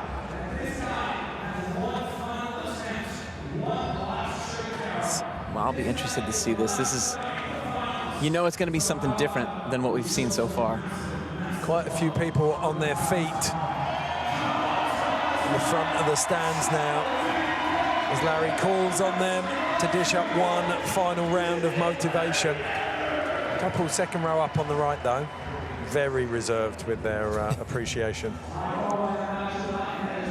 Larry Edgar making his way in for the final trick of the night. You know he's going to be going fast. You know he's going to be going high. Going right back to this transfer. Oh, he holds on. Jeez. Inches to spare against the fence on the run out there. Wow, tail up in that big, he's the only guy doing that transfer, and then he sends the tail up in there as well. First try, pedal to pedal. So nice for Larry. How does he want another go? Was that the sign language there? Pumps out of the transition on the flag. Yep. Just gets into that gray area. Awesome stuff from Larry Edgar. Oh, take a bow, Larry. Well, he's still up there and he's still on the bike. Is he dismounting now? No, he's making his way back up. What's he got? Does he really want another bite of this cherry? It's been pretty sweet so far.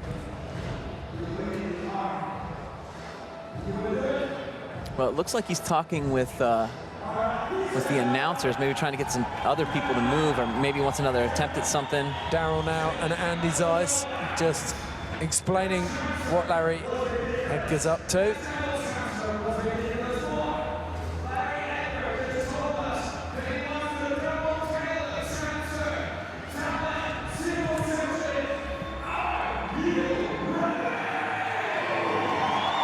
Looking forward to this. I don't know what it's going to be, but this is going to be cool. I saw Daryl now up there jumping up and down, so maybe they know something we don't know.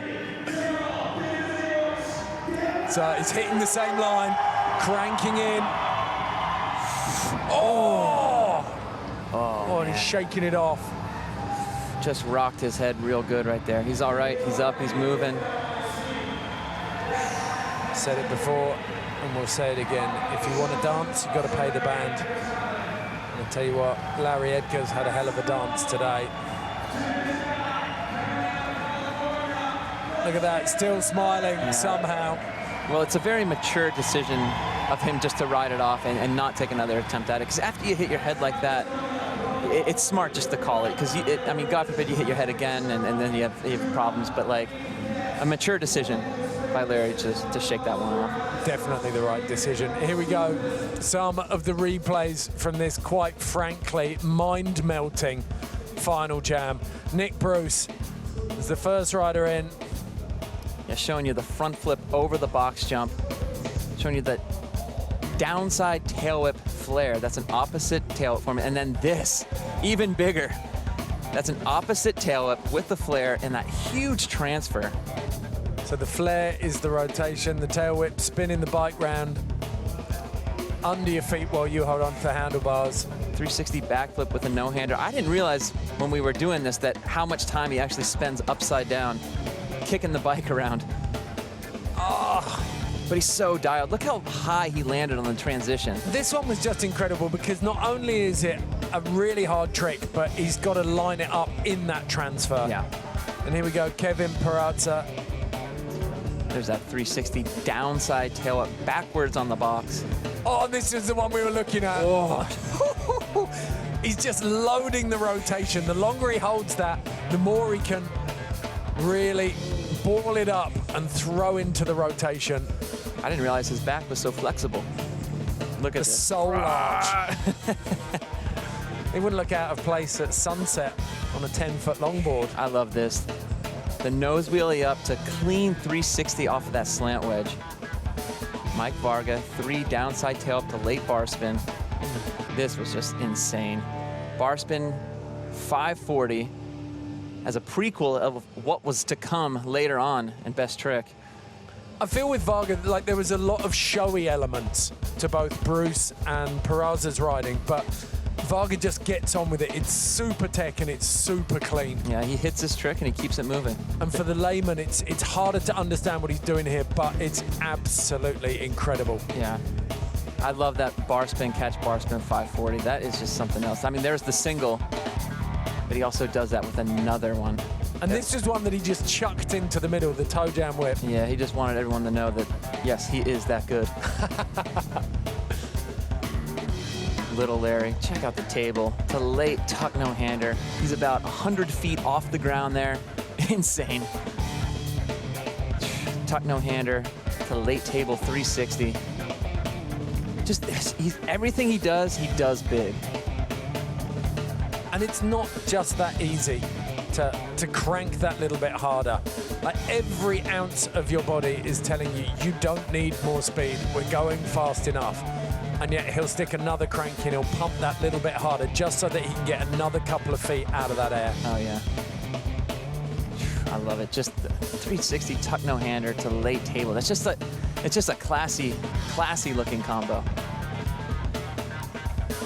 Uses that tail transfer. Again, he's brakeless. It makes it hard to stop, so he had to put his feet down and really like stomp it out. But man, that was some quality riding. He had less than 2 fingers width between his bar end and that fence, and you know if that had come in, it would have been curtains. So, waiting now for the final result. We've had 5 jams of 4 riders. All 20 riders have dropped. It was the Russian Irek Rizaev led at the beginning of this heat, and there he is, the Russian redhead alongside Brandon Loupos, waiting to see, alongside the rest of us, where those final 4 riders are going to place. Very difficult to say at this stage, but the intensity of the riding, you have to say that it topped.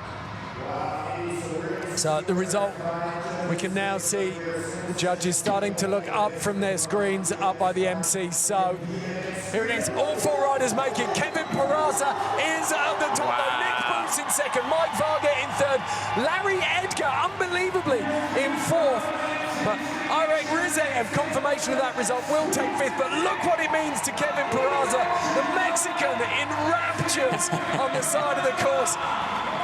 There's a mob forming now as they try to congratulate him. Broc Raiford in there, Pat Casey. Wow, so great for Kevin Peraza. I know his whole family is at home watching. There it is, there's the celebration. Congratulations, Kevin. Very, very well deserved. How much of a role did that insane front flip play in that?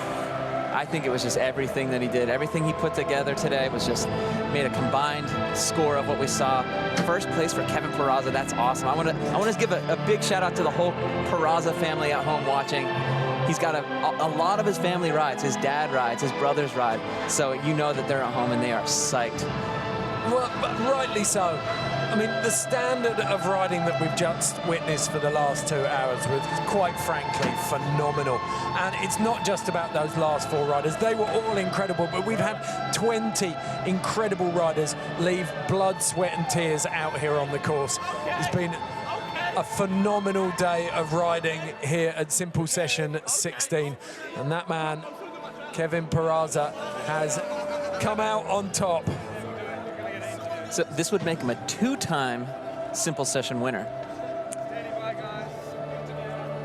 He's in rare company. It's only really Drew Besançon who's cranking the big numbers, but Kevin Peraza joins him now in the multiple winners at least. He's got a little way to catch up with Besançon 6, but Hayley Edmonds, our course reporter, is there. Simple Session 2016 champion, ladies and gentlemen, Kevin Peraza!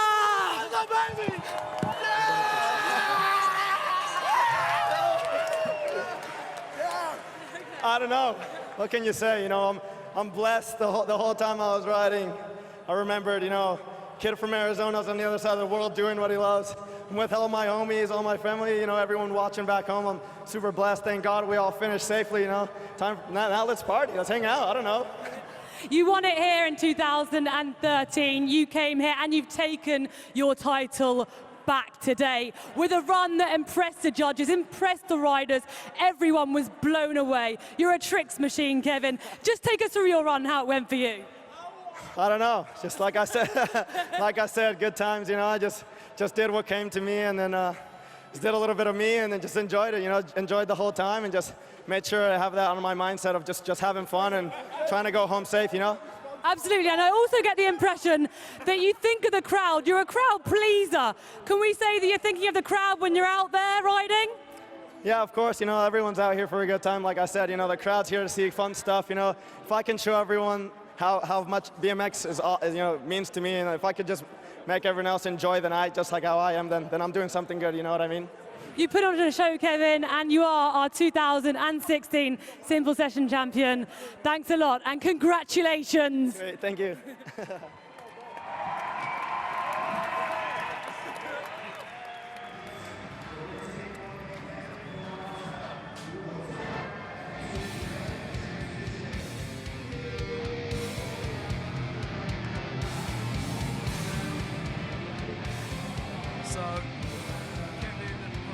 A very, very worthy champion today.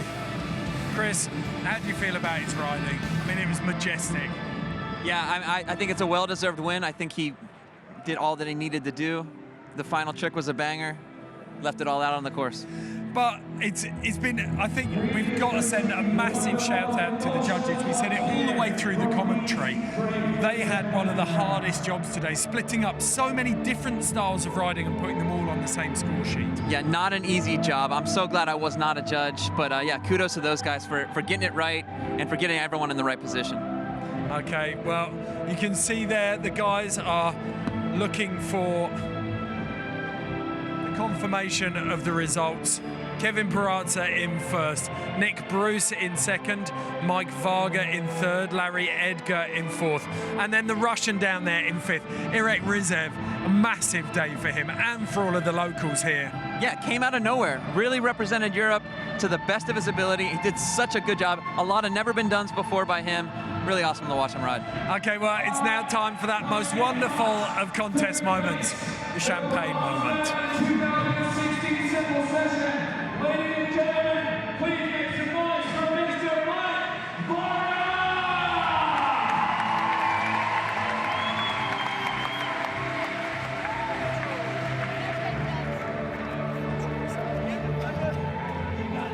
The silver position.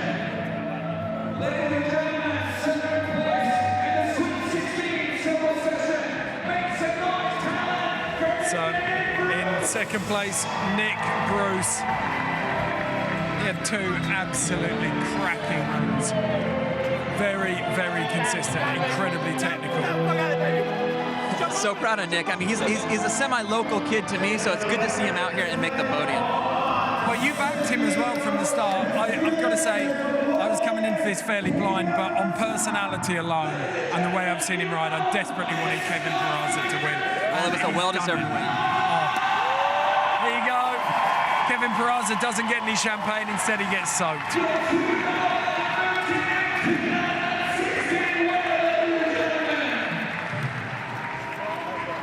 Okay, those are your third, second and first place today here at the BMX Finals, Simple Session 16. Very, very worthy champions. A little bit more champagne in the helmet for Kevin Peraza. Now, please keep your eyes out.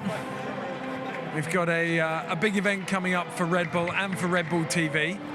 It is the Wings for Life World Run. We're going to take a quick look at how that works now.